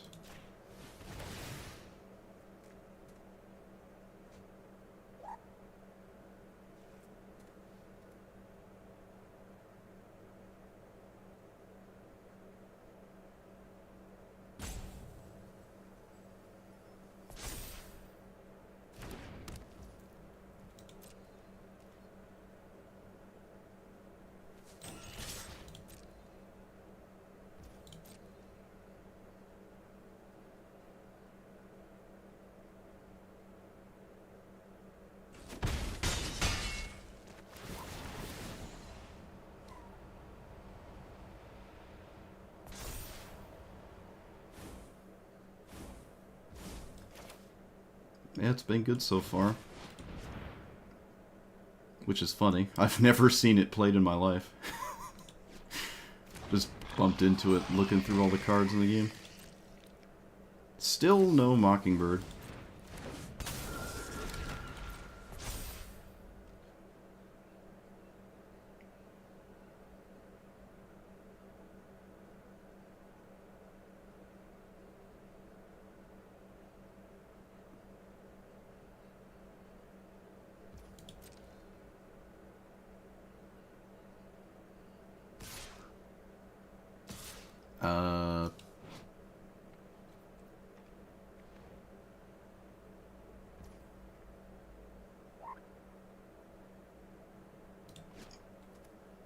I can literally do whatever I want against this. Let's just do this.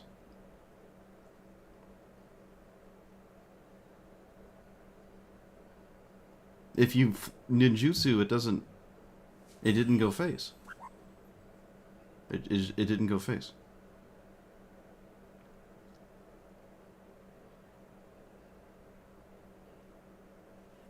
There's not many reasons I shouldn't have just made the 2-2.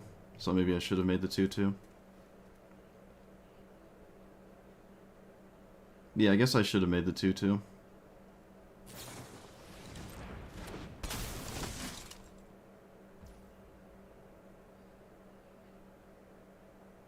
Okay. Sure.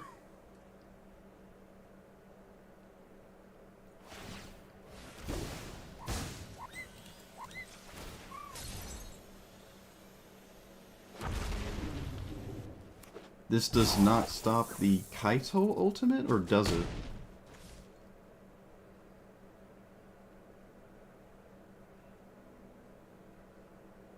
It does. It does.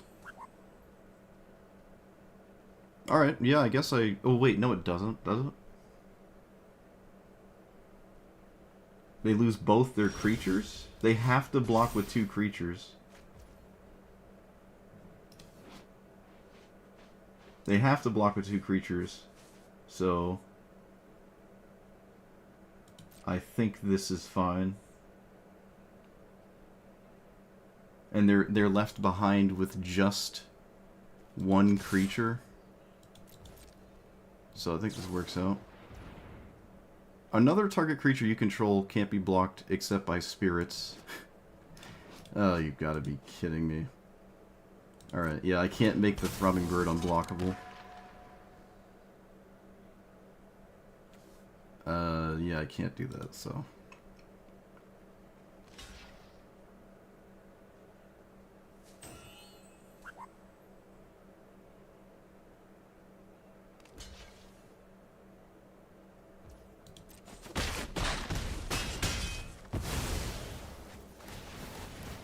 I think I'm making a 2-1 here? Because my opponent's at 9? Do I make a 2-1 here?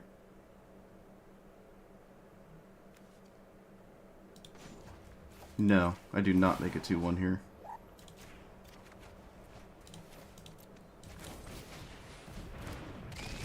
Whenever this deals combat damage to a player, so still gonna hold on to this? Although the Hall Creeper is a very good card to copy. But I'm still interested in just not casting it. I'm still interested in not casting it. I've been holding it the entire game, so... These two cards have to do just something. Yeah, these cards have to do something here. And I don't know what that something is.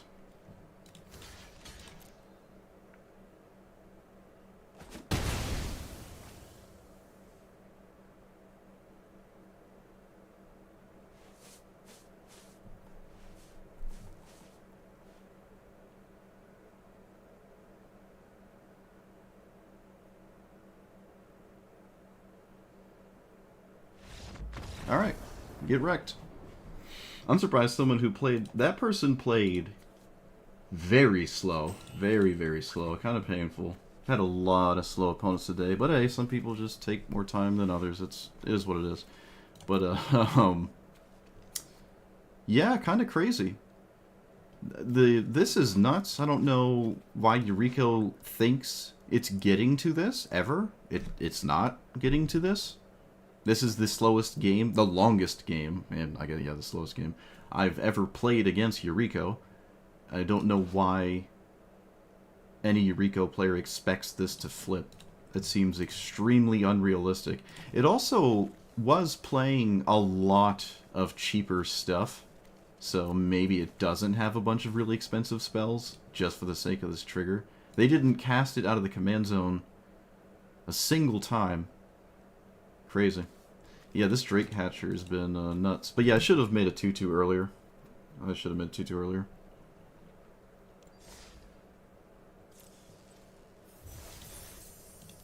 Does Thopterist make the Thopters have text?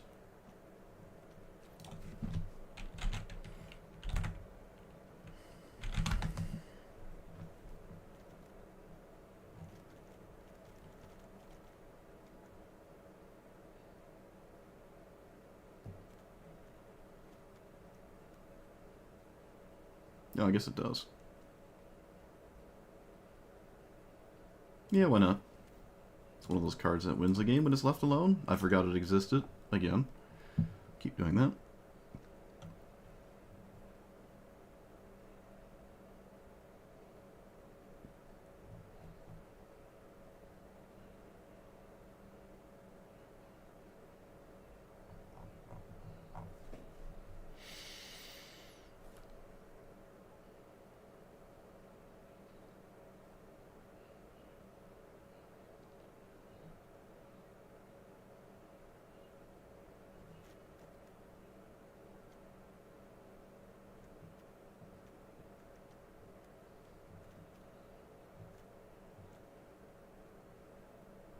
Maybe I don't want Spell Pierce. No, I still want Spell Pierce.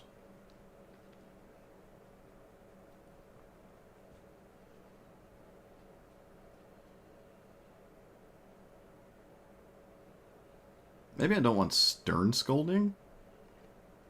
There's so many games this is just useless. Yeah, I don't want Stern Scolding. When it gets you, but... I don't know.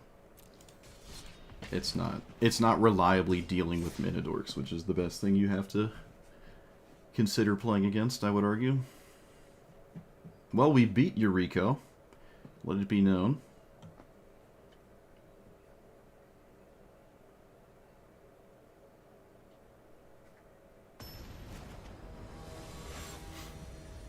That is a thing we did.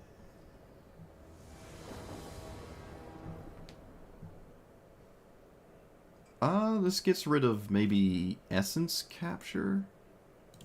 And if that's good enough, I like our situation. Whenever a creature you control becomes blocked, bounce it. This is the Blue Gix. Alright. Yeah, let's get rid of Spectral Sailor now, actually. Yeah.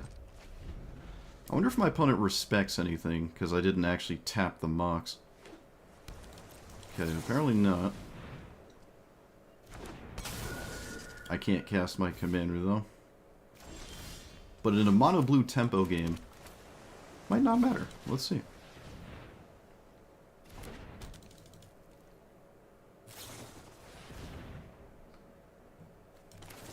Get wrecked? Yep. Yep, just more mana than my opponent. So, mono blue versus mono blue tempo, it's just kind of the same. Our opponent's commander is very good at getting scary. We've considered this card, but again, it's not evasive. The fact that all of our threats are evasive, like even if this did resolve, this still exists. So, yeah. GG.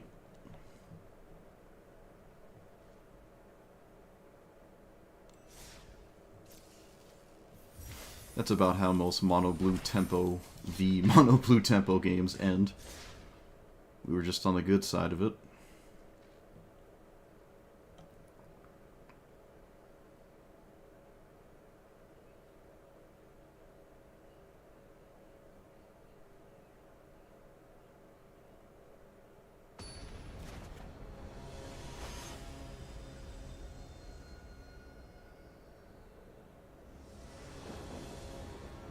The Mockingbird is obsessed with us, and I'm not 100% sure I'm excited about that.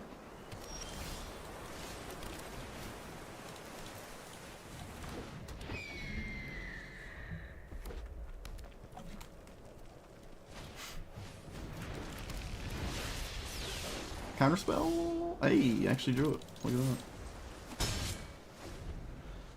Is it good enough?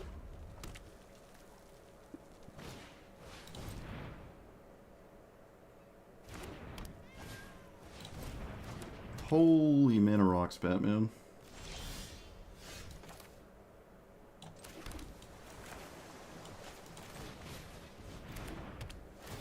Looks like my opponent actually also has Mox. Like, I'm not even kidding. They held priority with only a colorless. They might also have Mox.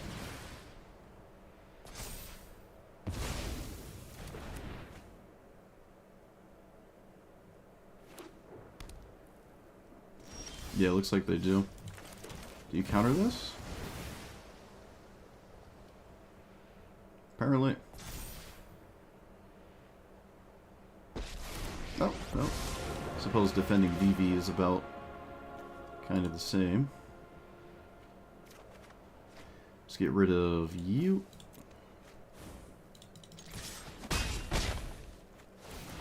Alright, well, it is VV still. I did my best.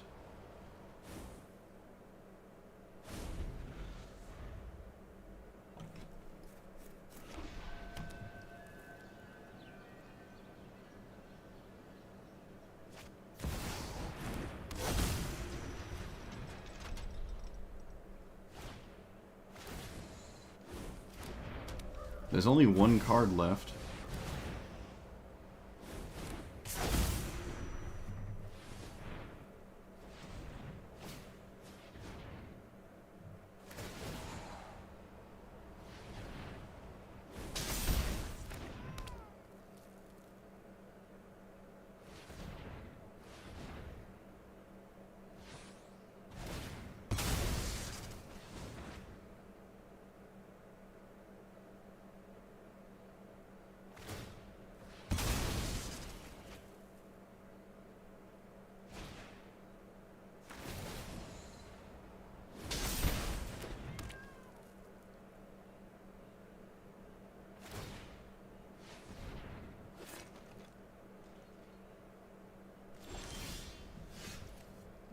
One, two.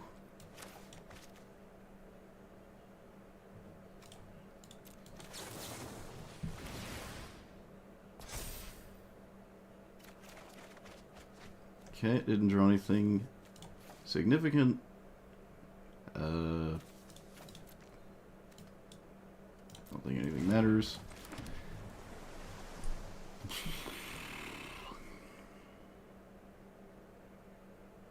Yeah, nothing really matters here, so...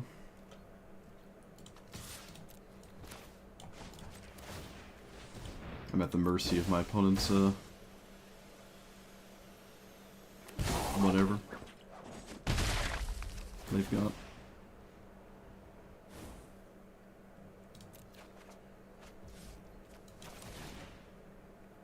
I don't think copying VV does anything. I'm not even going to bother.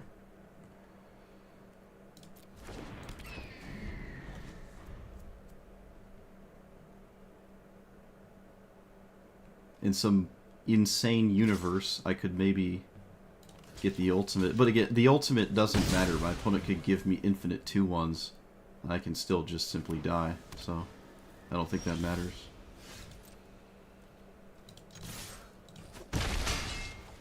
But I'm gonna go for it. Also, I think I didn't actually activate my commander last turn, if I remember correctly. I don't think I did, but again, I'm not sure this is gonna do much.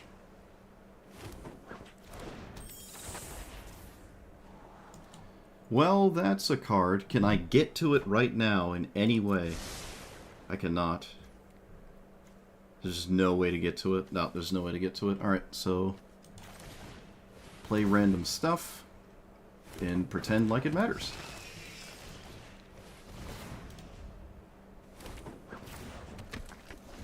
They have the card.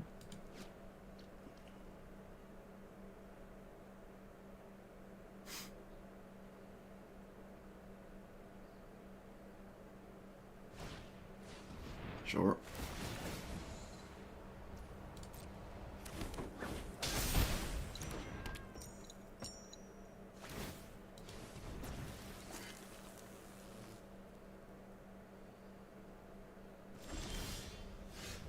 It has haste and ward 1.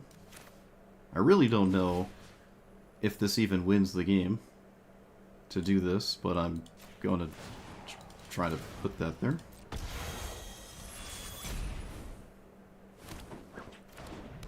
Okay. I can swing with the observable universe, because it doesn't matter.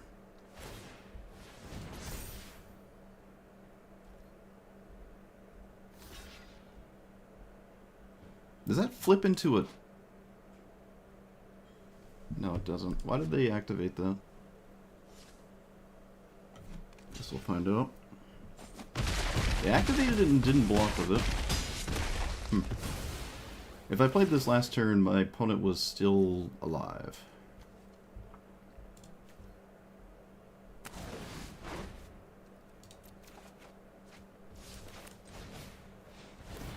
I can't stasis snare the land. It wouldn't matter anyways. I'm not going to double up on these, because again, I don't think that matters. This does buy my opponent a turn. It does buy them a turn? Or do I just lose?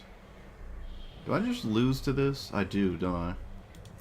Okay, well, I guess that was just the best top deck in the deck. Okay, you got it. Yep, now we very likely just lose the game. Ridiculous. Whatever. Ridiculous. That's probably the only card that saves them. I think I beat Cyclonic Rift even. Actually disgusting.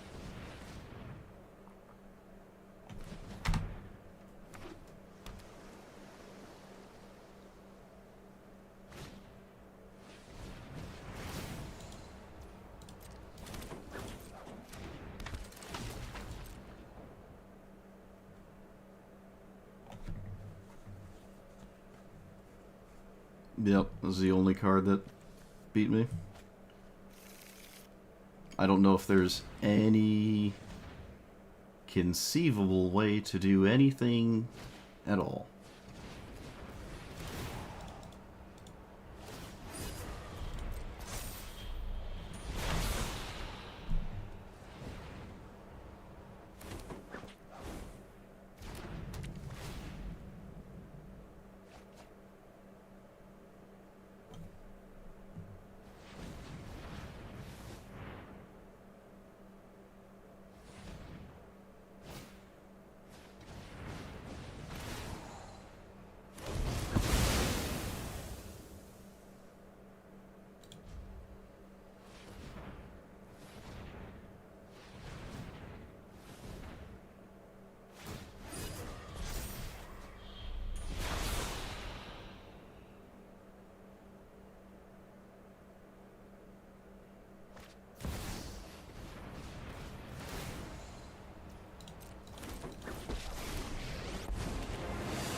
My opponent is not going to die to the One Ring.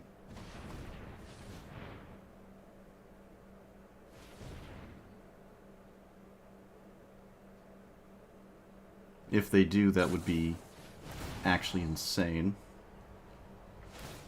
But I'm pretty sure they're not going to. It's a Paradox Engine deck, so...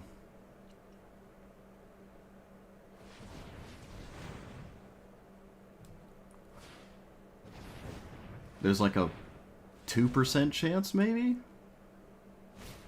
That nothing happens the way my opponent wants it to?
Why are we concerned about an extra turn?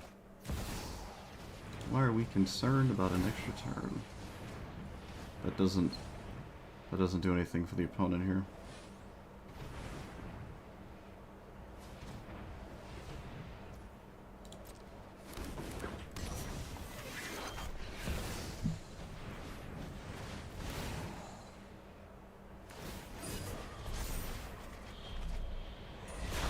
So they can tap it 2 more times, which, again, I don't think actually matters.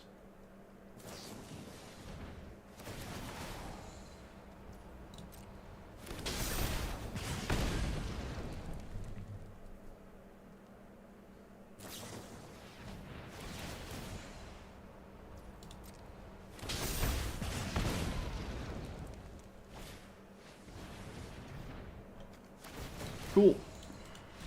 Nice One Ring top deck. Show me to do it next time.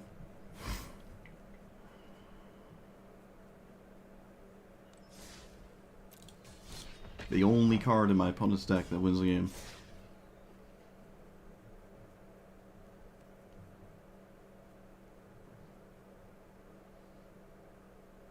I don't know, I could have conceded it right when they cast it. Right when One Ring resolved. The only chance is if it doesn't draw a castable spell. That's the only way to keep going. Otherwise, I'm just wasting my time. But I guess I like to suffer. I do be enjoying the suffering. We played our best. I mean, I played to my outs, I feel. Played to my outs. Just didn't get there.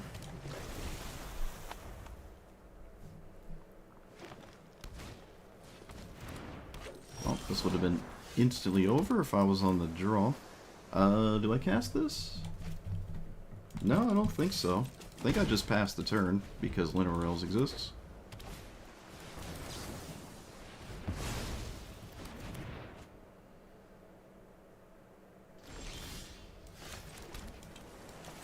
Am I making a 2-1? I think I'm making a 2-1.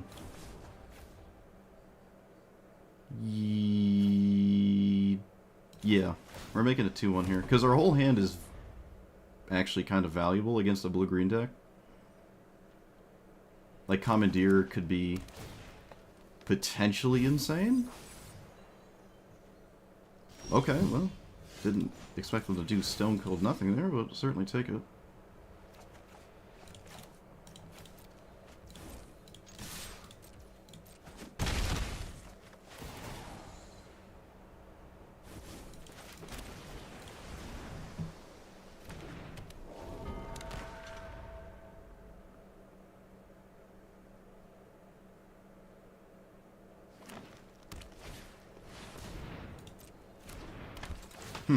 Interesting.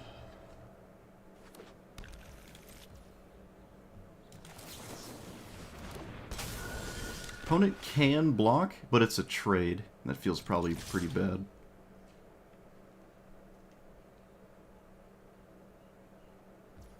Yeah, I didn't think so. But they could have.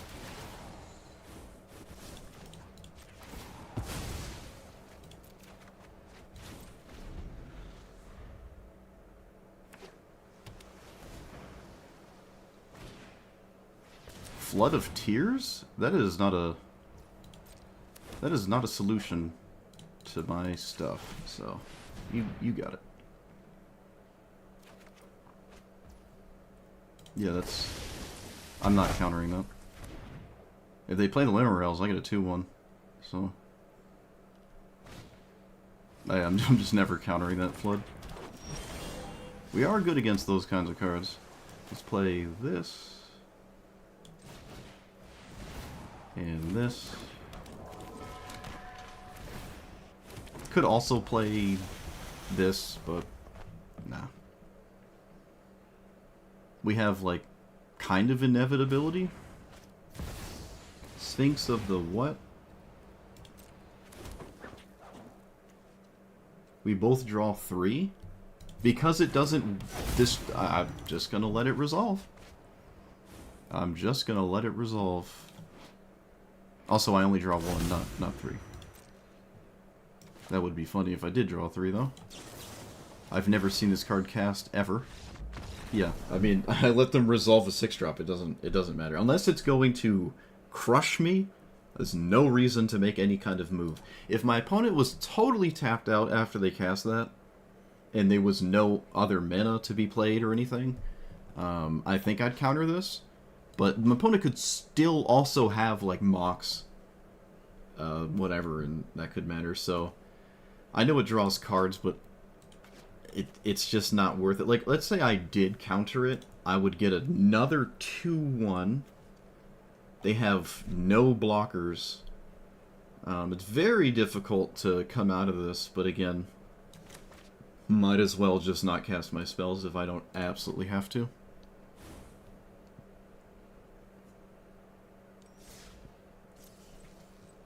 They did not trade with their commander, right? So I think there was maybe a little bit of a mistake. My opponent didn't trade with their commander, but their commander didn't proceed to do anything after it refused to... Like, it entered, and instead of blocking, it was returned to my opponent's hand, and then didn't do anything.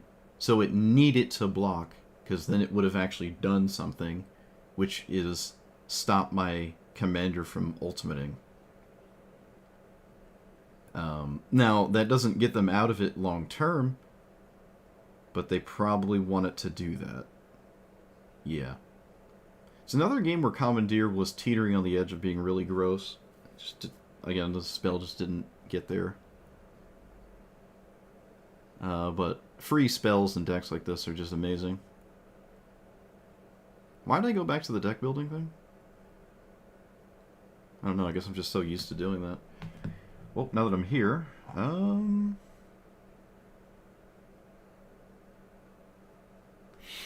what's a good card we're not running that makes sense?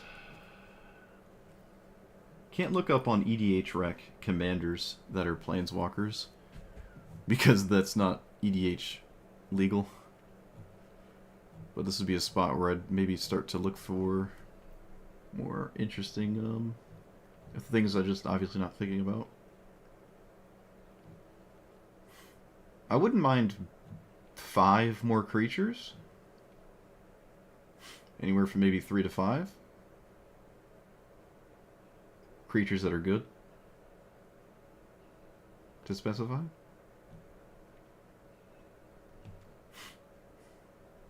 When you draw your second card, this can work. Is it better than, like, I don't know.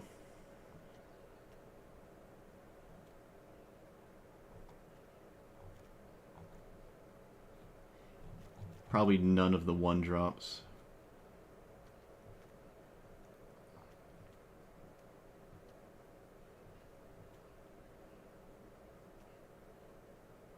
Rattle Chains is only spirits, so it's not really that great. I think I could just play that instead. There's not a lot of ways to draw 2 cards a turn, but ever the situation calls for it that I do, this becomes gross. Is there a blue version of Young Pyromancer?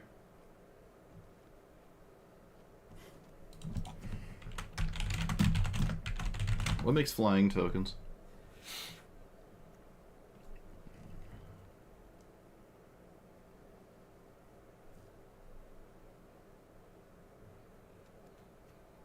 They made legendary vehicles able to do it? Interesting. I didn't know that. Wait a minute. That's a new concept? That wasn't just a thing that was automatically a thing? They had to go back and change that? When did they change that? It had to have been in the Transformers Commanders cycle? Because those are vehicles, and they were Commander decks. But I thought they could always be, like Heart of Kenan or Heart of Kiran, whatever. Heart of Kenan. Heart of Karan. The Karan. I thought it could always be a commander. I don't know why you would. Well, the Transformers commanders are not new, and they can be...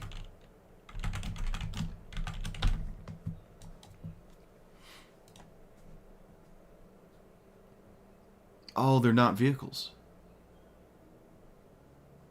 Optimus Prime is actually not a vehicle. Oh.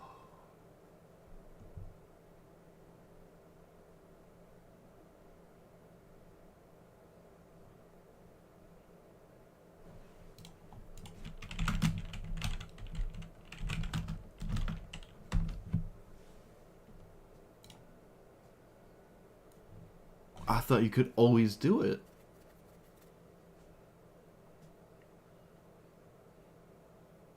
I didn't know that. Alright. I learn something new every day. So now they can be. Okay. Well, yeah, that's a step in the right direction. I mean, it's weird that Brawl even lets you do this in the first place. I'm not sure why they think Planeswalkers would be problematic as commanders. Most of them kind of just wouldn't be. It would actually be cool to have it would be the largest possible surge of new options that the format will ever see for the rest of its existence. It would be a massive explosion of new commanders across the entire range. Like, there'd be some new CEDH ones, some new casual ones. I think there's no downside, right? I don't even know why they're banned in the first place. I never understood that. I don't understand why these can't be them. Most of them are actually creatures, too. Like, Kaito is a creature. It's just, in this depiction, it doesn't have the creature type. But Kaito's literally a creature. It has creature cards of Kaito. Like, I don't know why this... I never understood it.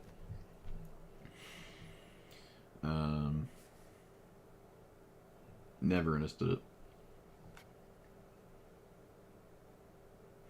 My favorite one of my favorite commanders of all time is the Rug Sarkhan. I've played the Rug Sarkhan as a commander on paper because our playgroup's just fine with it. It's not like it really isn't even that great. But I love me a Manamorphose in the command zone. I like it. The dragon's okay. I never ultimated it. I never had a dragon deck. I just loved the plus so much. One of my favorite pluses ever. I went from Maelstrom Wanderer to Sarkhan, and then I think Golos was later, and then once that got banned, it was Muldrotha. Those are the big ones I played the most. EDH. What am I doing? Oh, tokens.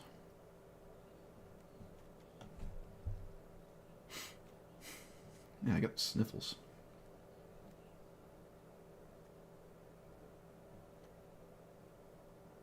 Okay, we don't really have any options.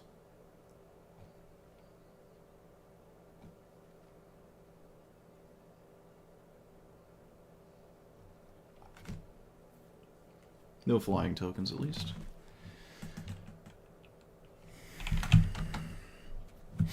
I don't think this really does anything. I talked about this card in the intro. It doesn't do anything. It's just another unblockable creature that's like probably the weakest amongst my entire arsenal of weakest cards. It doesn't do anything. Well, I guess to be fair, it is a creature, and I am looking for creatures. I haven't really thought about what to take out, though. I'm not taking out Hellsmeld out of sheer spite. Could take out Brazen Bower. It feels a little meh. Same with this thing. I'm never kicking this. But again, that taking out creatures for more creatures doesn't, yeah. You get it.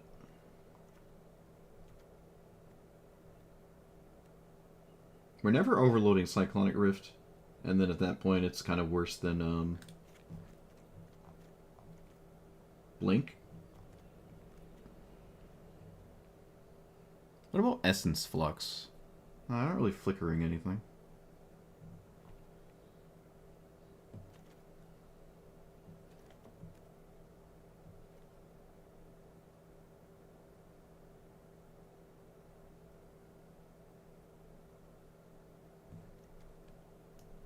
Exile this card from your hand? I've never seen this in my life. Exile this from your hand, choose a creature, get a duplicate. So you get two creatures of a different card, but it itself isn't really anything. That's wild. What is good to duplicate? I guess kind of everything is good to duplicate. The options this card gives you are... Isn't this really good? How have I never seen this before? Am I not understanding it? You just turn this into something else. Exile this from your hand, choose a creature, as you're going to duplicate it. Your opponent doesn't even know what you chose. I feel like this is nuts. How have I never seen this? It is not a good turn 1 ability to, like, activate, but in the decks that, like, aren't playing, you know, a 1-drop, that's extremely vital. This is actually just solid. It is not a 1-drop, though, technically. Actually, technically it is, but it's not going to copy something and then... It's not going to copy a 1-drop and still, like, you know... You are, if you want, like, a second 1/1 flyer, it does cost twice as much, which is extremely significant. Maybe that's why I haven't seen it. It's like you want to copy your Cloudfin Raptor. Not only can you not play either of them turn 1 to do that, you can't play the copy on turn... Oh, you can on turn 2. Yeah, neither can be played turn 1. You can't copy a 1-drop and play the 1-drop on turn 1. Okay, yeah, never mind. It's not nearly as exciting as I thought it was. You can't play and copy your 1-drop in your hand. Not nearly as exciting as I thought it was. You wish the alchemy cards weren't in Brawl? Well, to be fair, some of them are kind of actually interesting. They're weird and goofy and don't fit with, like, how Magic plays normally. But I don't really have an issue with that. But I play Hearthstone. So, in Hearthstone, you get wild nonsense that makes no sense all the time. So I'm grown a bit accustomed to that. Hearthstone's I've been playing it since it came out. It was like 10 years ago, 11 years ago. Maybe longer now, actually.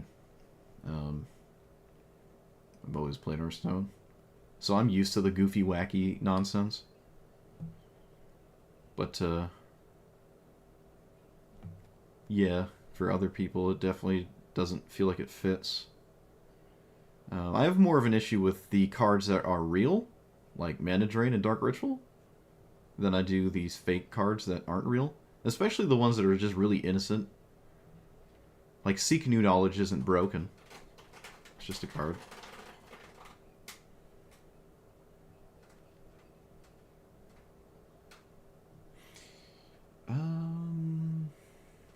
Oh, you played Titus the other day? Nice. It took me...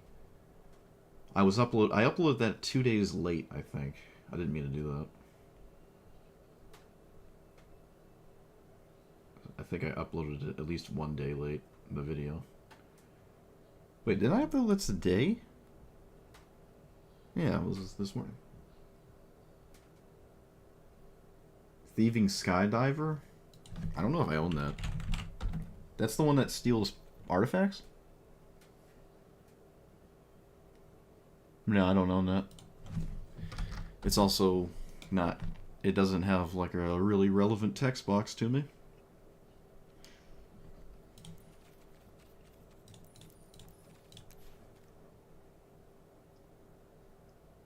There's no blue mythic rare at 1 mana. We just don't have a blue mythic at 1 mana. Never noticed that. That's funny.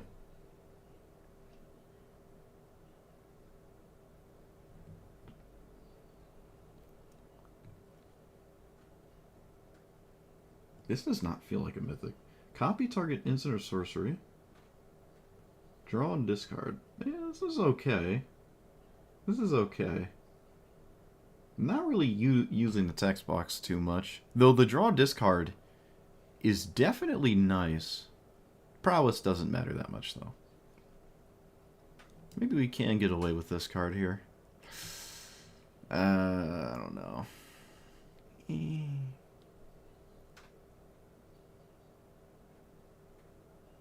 Yeah, Thassa's Oracle.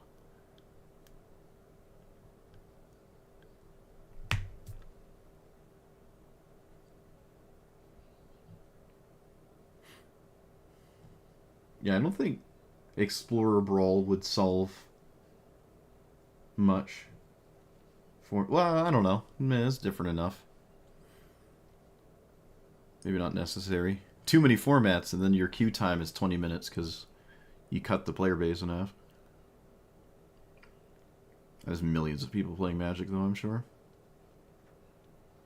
Halo Infinite, that was their argument. They're like, yeah, we don't want that many game modes because you won't find anybody. I was like, well, we're not finding anybody because the game modes you have suck. No one's playing it anyways, bro. Just let me play how I want. And then they changed it 2 years too late, but they did change it. It's like, you want to play SWAT with headshots only? Now you can choose the guns you want to play with, so... And everyone does the same too, because the good ones are fun. And the ones that everyone automatically left once they saw what the gun was, they just, like, leave the game. And now you don't have a game. It's ridiculous. The logic was a bit flawed. There's not a lot of options here. I still really don't want to play this thing. I'm not ever going to realistically sink mana into this in any game ever, so... What about you? What do you do? Nah, we looked at that earlier. Yeah, it's not. I don't know if I'm ever getting to Oculus. I really don't know.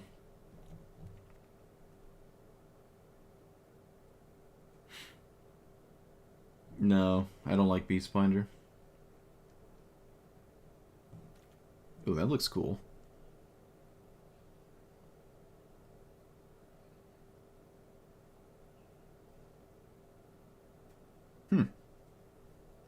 Cool.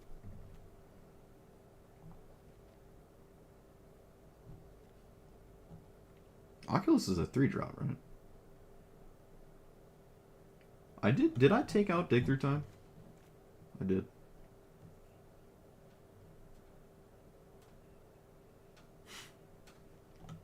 When is Beast? Why are we? What? Am I not reading this or something? Oh, it's until your next turn. Okay, so it has a little bit more value than I thought it did. I thought it was only a 2/2 in combat. It's until your next turn. People keep bringing this up and saying it's like good, but I didn't agree. Now I think it's okay. I thought the creature was stuck only on your turn, but it's through your opponent's turn that it is stuck. That probably is really good then. I was completely wrong. What about the pirate? Ah. See, this is where I got confused. This is only in combat. Only in combat. And then it goes to your opponent's turn and it goes back to normal. Alright, so they were very different. That is my bad.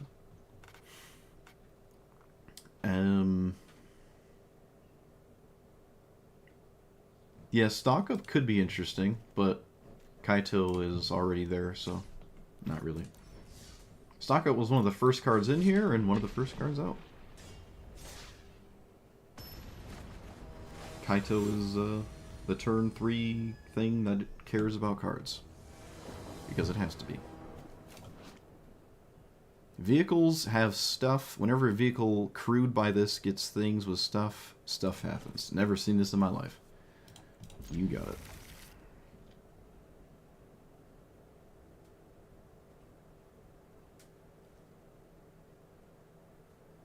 I really wish this was Chrome Box. If this was Chrome Box, this game would be very different. But it's not Chrome Box. I'm gonna just not keep a land. I already have 2 in hand, and also this. I'm just not keeping a land. Am I playing Mockingbird? I think for the sake of playing Magic cards, I should play Mockingbird here. Also get some pretty significant value out of it. It's not like it's doing stone cold nothing. Both of these have text in this situation. So... both of them have text.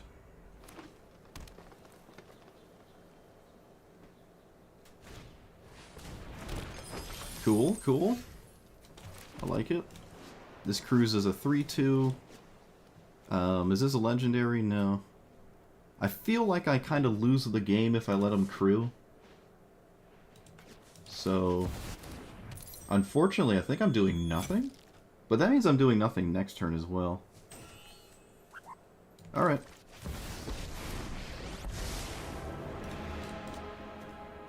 Whenever his crude wizard attacks first combat, you get pay 3 if you do. Okay, we're gonna just minus. We're gonna swing with these? No, I'm just gonna swing with these.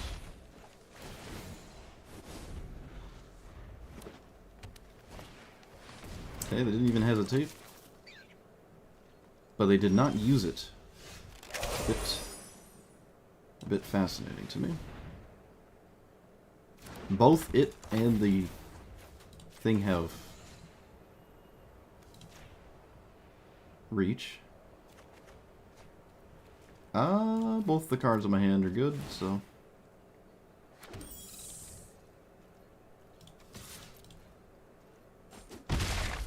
and we just leave up Tail's End? No, I'm not in the mood. I want to play cards. Can't stop me.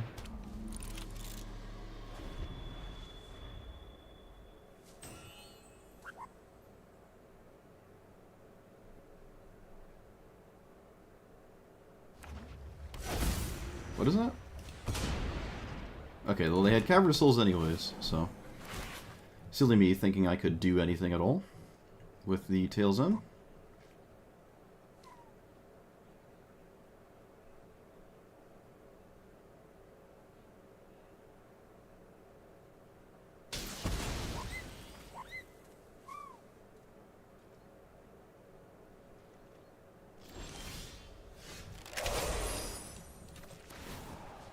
I'm targeting you again.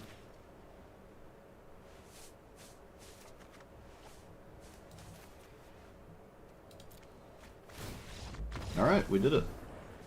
They even had Cavern of Souls. They had Roxanne, one of the craziest red-green cards in the game. And I guess they were still over it. We're not guaranteed the ultimate. This does have an attack trigger.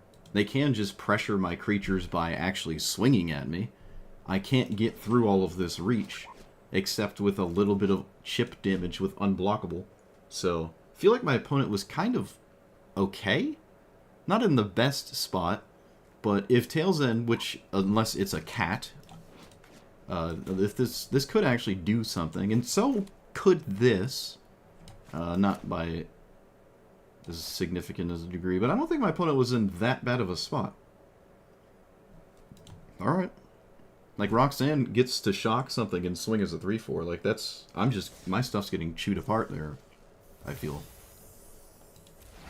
Huh.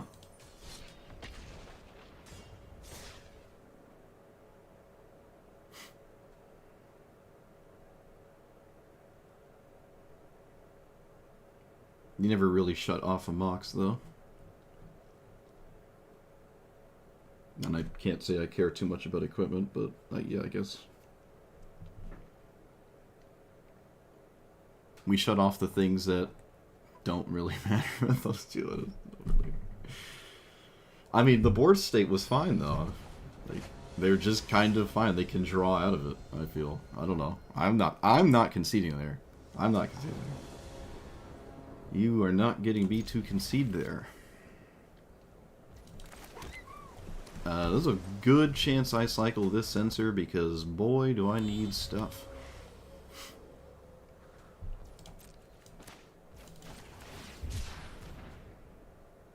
Looks like they have a burn spell? Well, looks like it. Does this change anything?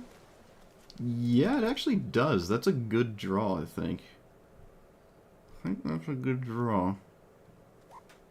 But we'll see.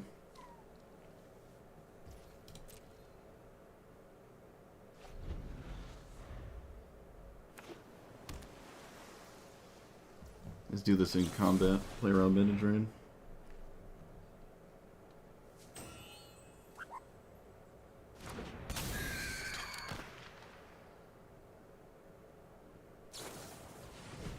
Okay, well that's not the card we know about.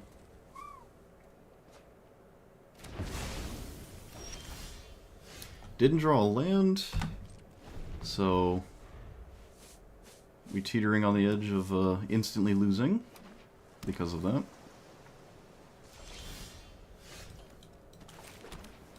It's awfully close now. Can just cast this and not feel bad about what happens to it.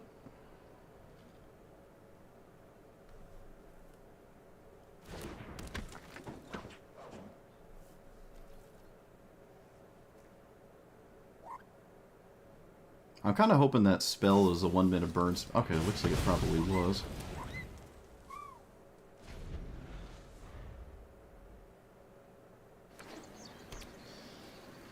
Ah, yes, the uncounterable land. Truly fascinating.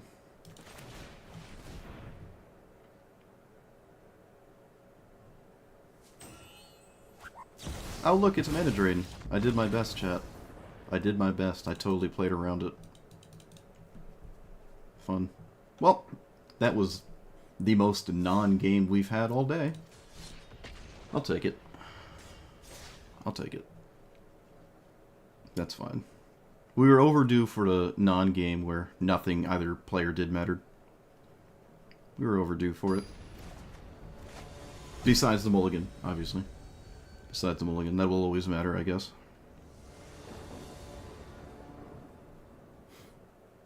I don't know if Mana Drain won that game, though. I think me missing a land drop for a turn was lights out.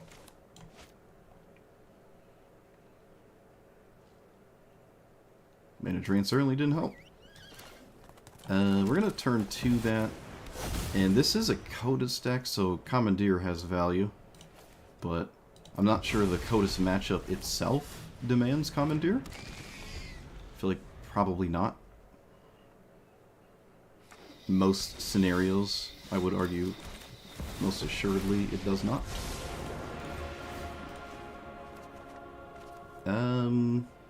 Disdainful Stroke is... All of this is good. Okay, we're gonna try to just not... Like, yeah, alright, there we go. Try to not shave my value.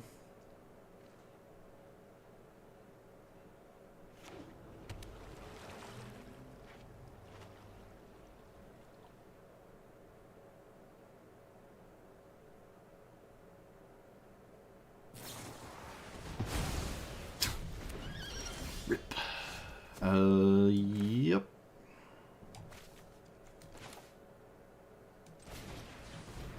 I don't think I'm casting Spell Pierce here.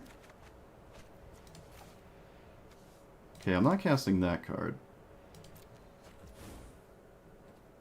Yeah, I'm not gonna combat research. Oh, look, it's Ristic Study. Look at that. Really? Ristic Study was that good for you? Really? I was actually... There was a split second. I wasn't even going to counter it. This is not a mana. Or this is not a spell being cast. Huh. Should I have spell pierced that? I don't even know. Okay, the reason I would spell pierce it is because there's a good chance I don't have another target for spell pierce. But I don't think this is... I don't know. I would sooner cast, like, Cultivate. Like, if they had Cultivate, they'd probably cast that instead. But, yeah, like, Cultivate would be scary. Ristic Study, I really don't know. Especially how, even if Ristic Study, this is another thing, which isn't that common, but this is the kind of matchup where you don't even actually have to pay the 1. Because we're just this kind of deck. We don't even really care if they do draw some cards. Now, that is to say, you would rather them not, but... Like, it's not the end of the world if that resolved, really. But, yeah, it should just be mana efficient, because I missed my land drop. I mean, I discarded it, but we're still fine. Okay. That didn't go the way I thought it would. None of that went the way I thought it would. At all.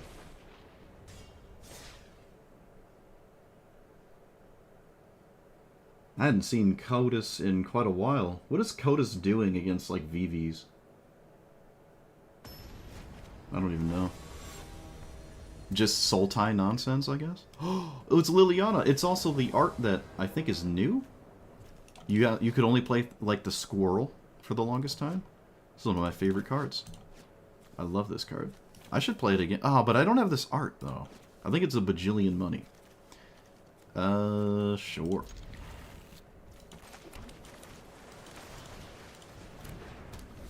I love this commander so much.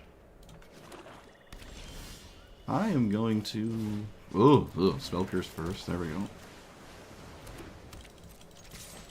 At least replace the Curiosity. At least get one card out of it. These are horrible. These are absolute... Okay, they're actually better than they were a second ago. Put a land from your hand onto the battlefield. Never in my life have I seen that card, but it's kind of cool. I don't know if it's better than just the mana rocks.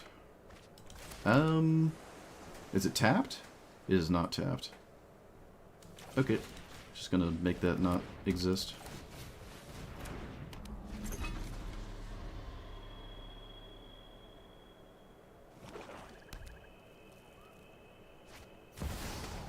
That is incredibly annoying. Well played.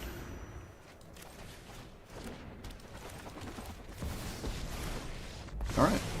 Looks like stopping the mana was too good. I will say this could be a problem, though. This could really stop me from ultimating. We are making 2/2s, but it's a black deck. I'd be surprised if there are no board wipes or anything. I have never seen this card. I didn't even know it existed. I don't know if it's the first... It's not replacing Ornithopter of Paradise. It could maybe replace the Mirror, because the Mirror pays life to make mana, but you do need lands, otherwise this doesn't work out too well.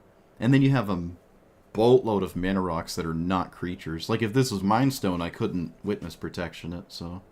There's probably a reason why. This is the first time I've seen it. Kind of cool, though. People playing cards I've never seen. I'd like to see that. Liliana of the Dark Realms, it fits that criteria as well. That is the second or... No, that is the first time I've seen that art. Because up till recently, it was just the squirrel. It was just the furry Liliana. I've seen the furry one a bunch. We played the furry one. Do we have non-furry Jace? Do we have non-furry Jace yet?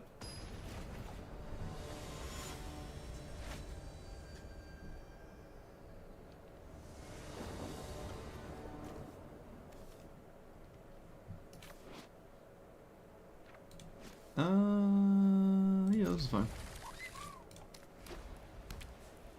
No Esper Sentinel? Okay. I'll take it.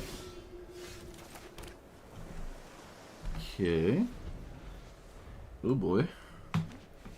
This is another deck where like 40 lands is not getting me there consistently, which is kind of nuts.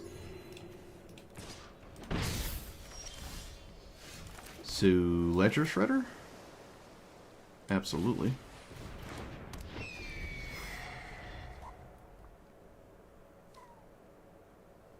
If my opponent doesn't do much here, our turn is nuts.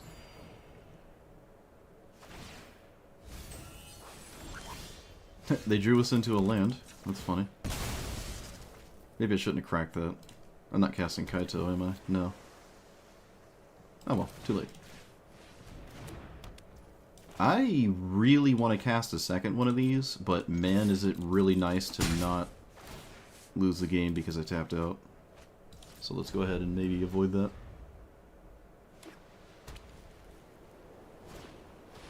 Essence Channeler. That's a problem. I don't like that. I'm going to put that back on top. That's less of a problem. Let's get rid of... Not really picking up the cards I currently have. I don't know if my opponent's ever drawing multiple cards. Yeah, we get rid of Fairy Mastermind. I'm also not killing them with damage. I don't think that's going to happen in the slightest this game. So Kaito in this plus 4, 5, 1, 2, 3. That does not work. So this and combat research. Get rid of one of these. That one. It's the only way I can swing. Opponent does block. Makes sense to me. I would as well. Alright, Essence Channeler can win, like, instantly. Wait, why did they not cast that last turn? Okay, we get rid of this. Enough card selection.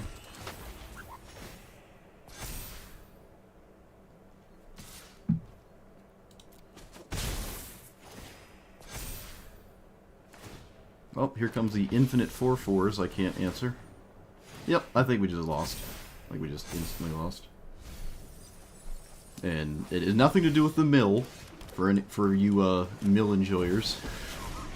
That is not why we lost. But yeah, this is lights out.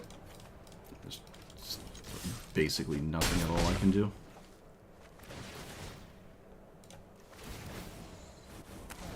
I can't protect my...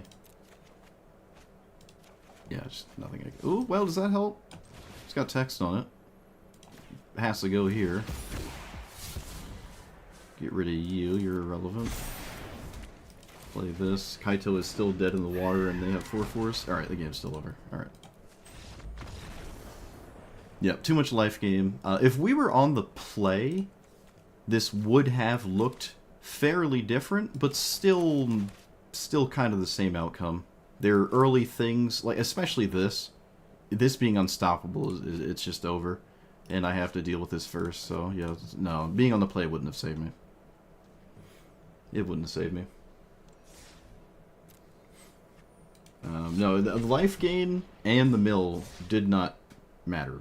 That was irrelevant. It was just the stats. Oh, okay, well, the one that put them to 7 or more starting life, making 4/4s, certainly was a very good thing for the life gain, but my opponent could be at 100 life, and I could have milled 70 cards. Those things would have not dictated the outcome of that game. It's just I lost on board.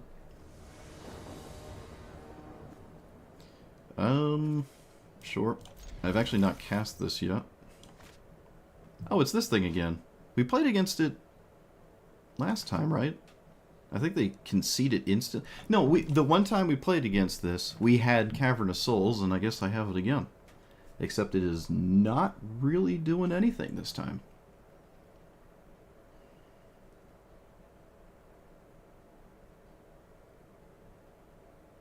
I wonder if this is the same player. The same player.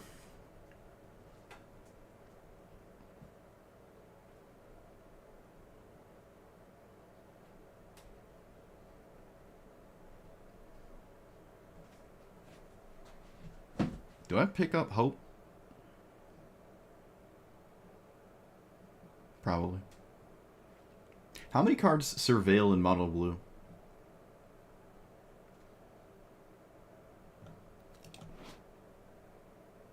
Oh, it's also Scry. Okay.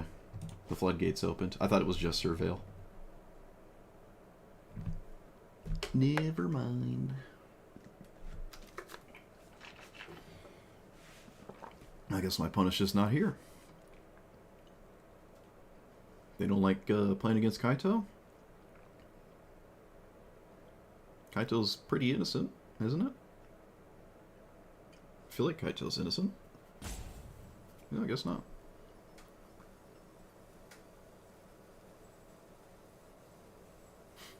This is not one of those commanders I'm leaving turn 0. Well, if you don't like mono blue, I guess. But it's not like it's Baral. Or Malcolm? No, I don't think Matoya is ever going to see those commanders, actually. That would be rather interesting. I could have used the Mox for next turn to bait for counters interaction, but I don't think my opponent's here anyways.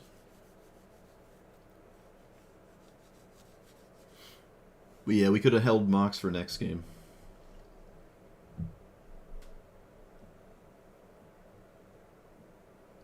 Is the infinite Dirtle, does that involve my opponent not being here? Does that count towards the infinite Dirtle that Matoya does? Every time I've played against it, my opponent has either just conceded turn 0 or conceded to Cavernous Souls, so I've actually not seen the deck list. Or any deck list. I haven't seen it. I have not seen a Matoya deck yet.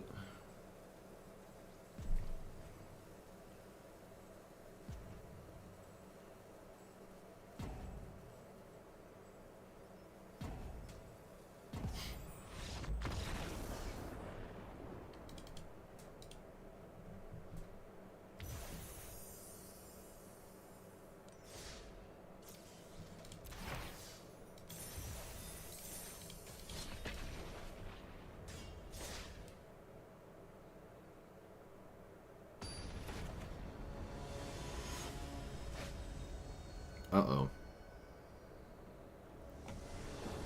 Alright, play versus draw. We're on the draw. Actual nightmare. That changes a significant amount of stuff.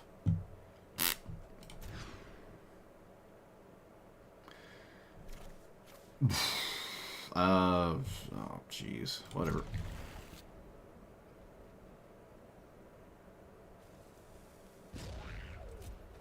Would I brew a Matoya deck? Sure. I guess.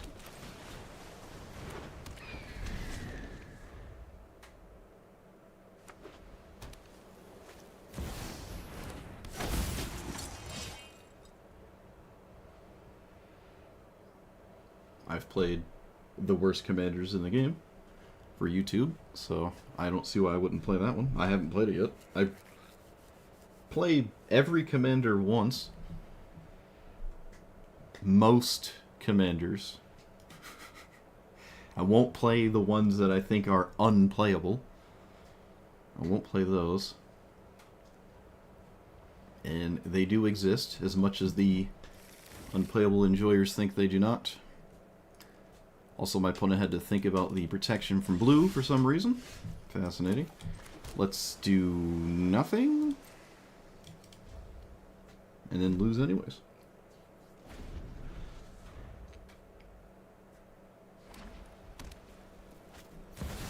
Okay, wasn't sure if they were going to windmill that right in the face of this, but they did.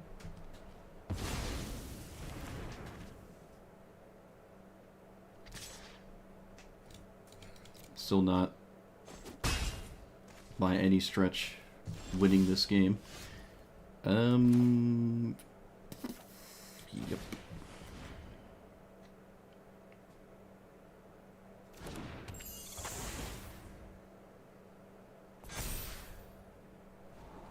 Thrumming Bird is funny. But I really don't want to miss a land drop. So that's just not going to be a thing. I guess it doesn't actually matter because Curiosity's in my hand. Never mind. I guess it didn't matter. Just drawing both.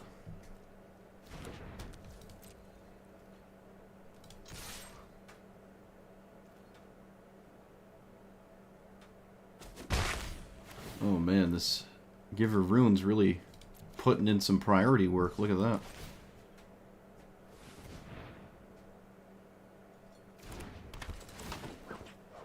Oh, I missed a damage. Oh, I missed a damage. Oh my goodness. It's a 0-4, I forgot.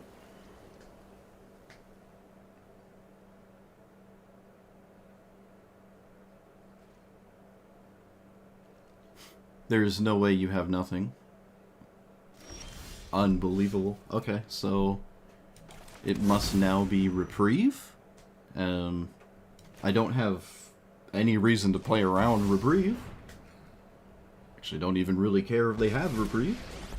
Okay, plus on the Seer. The Raptor's probably going to die to Solitude, but they could still cast cards if they had Solitude. I don't know if Utter Insignificance matters, but stopping Giver of Runes could matter. Maybe Thrumming Bird is too late. We're going to just gamble that we don't need Seek New Knowledge, and I'm just going to get rid of it. Could have done this maybe pre... Nah, it doesn't matter. It really does not matter. Yeah, we're swinging like this. Is it Wandering Emperor? Okay, sure. Well, it was certainly something that was going to kill it. Okay, let's do the thing with stuff. Thrumming Bird can be cast this turn, and honestly, if it isn't, it's probably my last opportunity to have it really impact anything.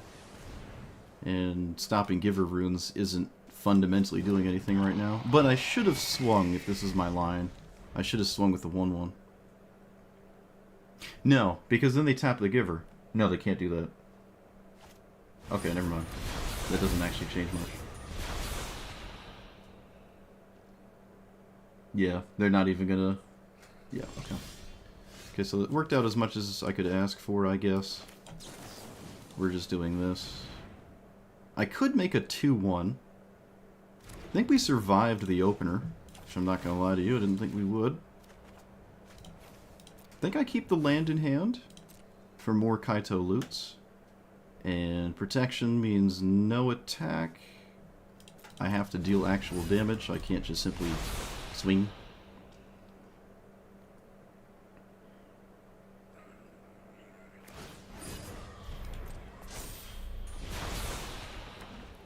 Alright, they found a land.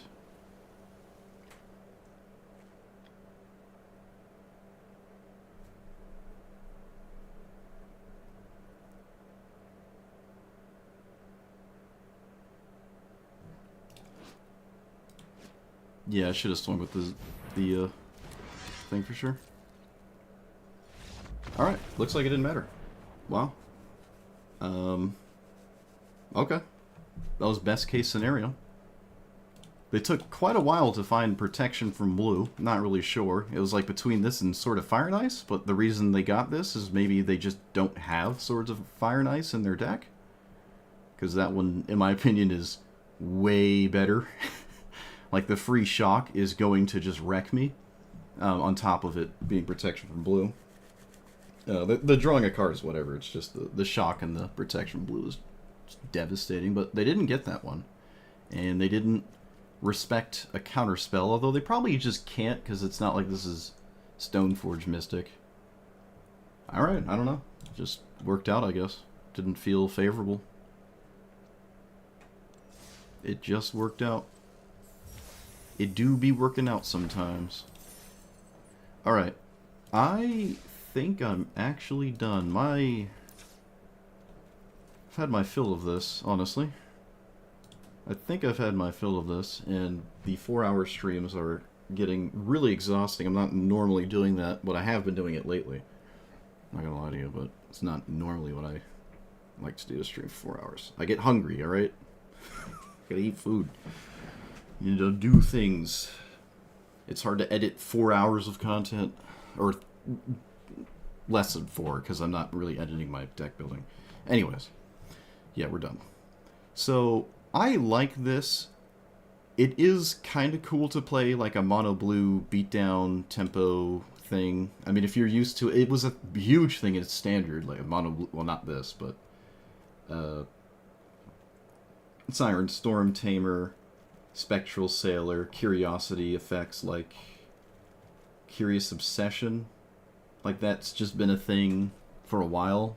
I think it was all the way back in Ixalan. Played against it in standard for quite a bit. But there's also the Blue Gix. Deal damage draw? This thing. It even has a similar name to Gix. Like, you know, you poke your opponent and you're drawing cards and whatnot. And this is very scary if it is allowed to do its thing. And the top part actually has relevance. It means your opponent blocking you, you don't lose your creature, and then any efficient ETBs are really good. I like this commander. I don't think I've ever played it. I've only played against it like once or twice. And the top part didn't really do anything, because when I play decks, they don't normally... You know, I don't play creature-heavy decks too much, although lately I have been. But yeah, so Mono Blue Tempo has always been kind of fun to me. It does lead to your balancing on a knife's edge the first few turns, and if you get away with those, like turn 1, 2, and 3 being sort of in your favor, you start to, for the most part, you start to kind of pull ahead from there. So I would say winning the early game is kind of significant, and it might be so significant that you probably should run Unsummon and the other 4 unsummons instead of, I don't really know what, but it's not too difficult to figure it out maybe. Commandeer never came up. If you have Subtlety, this probably should just be Subtlety. I don't own Subtlety, but they're kind of the same. No, they're not. They're not kind of the same. This can win the game, or it can just do nothing. And every time I had it, it didn't do anything. My opponents cast board wipes. It doesn't really work too well against those. I was really banking on like spot removal, that I could just swap to my opponent's creature, or like a really good card draw, an extra turn effect, or something like that. Just it never happened, and that's just what happens when you play Commandeer. Commandeer is only good the moment you take it out, and then suddenly it would be good, right? So House Meld could be an unsummon. House Meld is a game-ending spell if you hit your opponent's commander, but you could also just hit your opponent's commander way earlier in the game, and also in that way sort of take it out of the game. If you're trying to temple your opponent down and they can't find room to recast it anyways, and then you just House Meld it for 1 mana at instant speed. So I don't know. I never House Melded anyone. The 1 and 2 drop strategy is still viable, which is a good sign. The first opponent I played against today was Ragavan. I don't think this has any business playing against Ragavan. Maybe if it was always on the play against Ragavan. But then that would be kind of cheesy. So, I don't know. My opponent was on the play Ragavan. I was just like, alright, if this is Hellq, then this is unplayable. But I don't think it is, and after the Ragavan game, it was not. So that was a bit odd.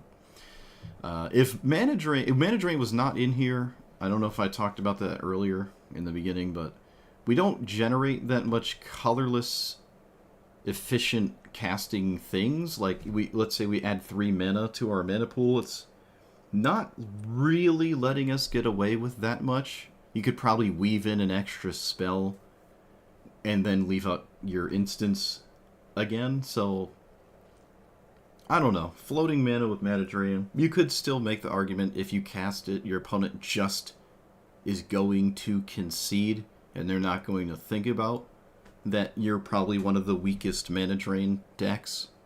But it's still, Mana Drain at its weakest is still kind of nuts. But it isn't like spine-snappingly insane where it is in other decks. Most other decks. But yeah, Mono Blue Tempo, not going to capitalize on it too much. We also played against Yuriko, and because of that, I would probably just say play Yuriko instead of this. Not many people even play this. The ultimate is cool. It makes your opponent think. They were definitely more than one opponent who had assessed this as scarier than I think it was for the context of that game.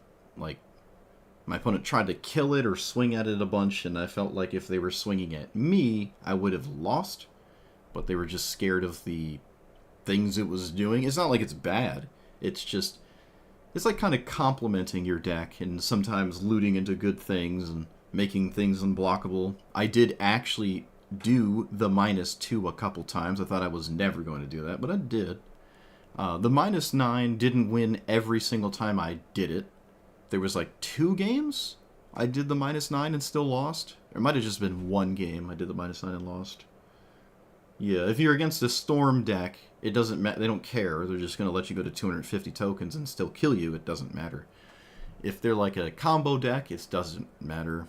But which is sort of like Storm. If it's a control deck, it can actually matter. An aggro deck is going to hate it, but you're probably not getting to this in an aggro matchup because the game's probably going to be decided by then. Well, maybe not, though, but certainly feels like it would be. And then, you know, the mid-rangey stuff is going to hate the 2-1s as well. So there's times where it's good and other times it's not. But you can also just lose even where it's at its best. There are games where you got to it too late, or your opponent just has something that can really ignore the 2-1s, no matter how many there are. If you're both playing on average 1 spell a turn, which I think is a safe average, I think that's a safe average. Minimum. Maybe 2 a turn it gets crazy, but like if you cast a spell, then they cast a spell, and you cast a spell. Any creature they have that like blocks the 2-1 it generated, it's kind of like the 2-1 didn't quite get made because they just played a creature that will block the 2-1 you made. But you can now, if you have a bunch of 2-1s, maybe just swing and some of them die. You don't care how many die because you're just making so many. But it doesn't really feel like it's faster than Liliana. Oop. Ugh, why do I exist? Why do I exist to do things? Please. This one? This -7 makes a 2-2, then more, then more, then more, and you must deal with this, kind of like the Black Scute Swarm. Your opponent has an unkillable. It does reset, but this is gonna explode. But that being said, I'm not quite sure if this is actually faster, now that I'm really thinking about it. It really depends how many spells are left to be cast from both sides.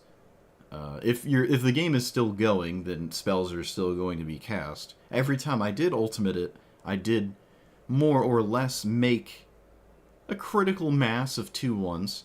So maybe Liliana actually is slower. I thought it was faster outright now that I'm thinking about it more. This might actually be slower? Maybe they're similar enough, it's hard to tell.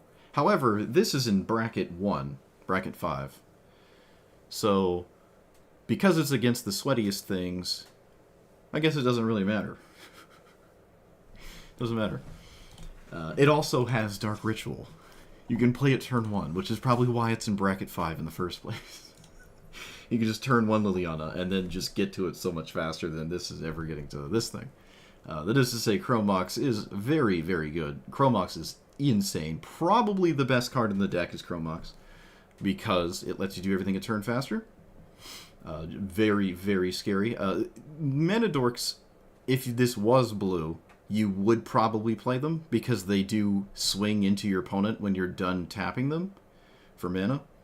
And you can also play them and give the plus actual value because your things, most of the things we were doing were already very evasive and they don't really need Kaito's unblockable assistance.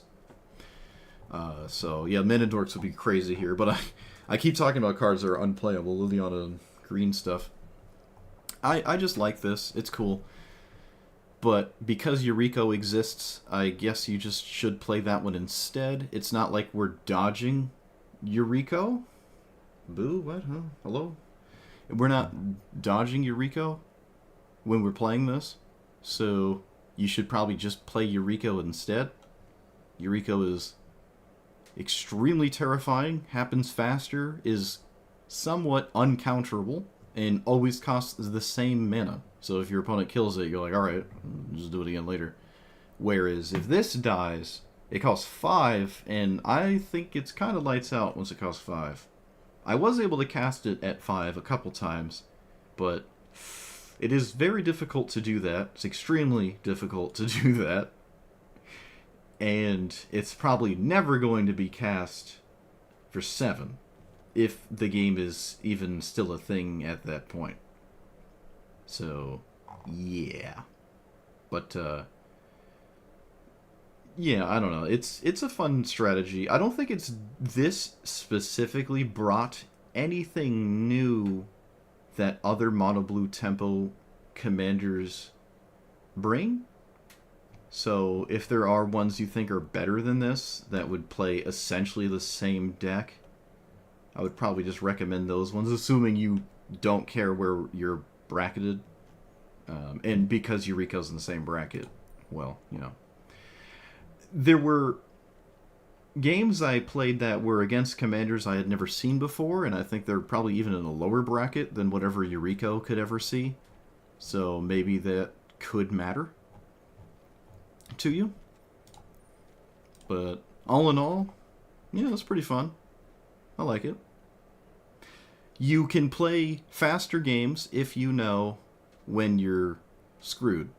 I'll say that. I've seen that a couple times, specifically against this, whenever that was, where you're playing this and you know that your stuff hasn't been answered, but you can kind of see the writing on the wall that the game is over because you didn't kill your opponent or whatever you're trying to do is not happening.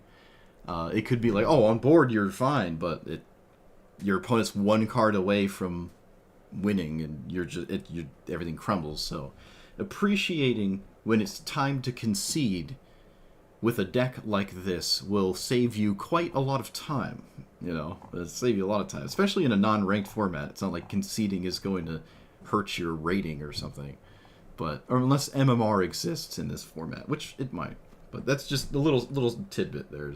Could actually could matter, but that's all I've got for it. So let me know what you thought about it. Like, comment, subscribe, and I'll see you guys next time. Thanks for watching. See ya.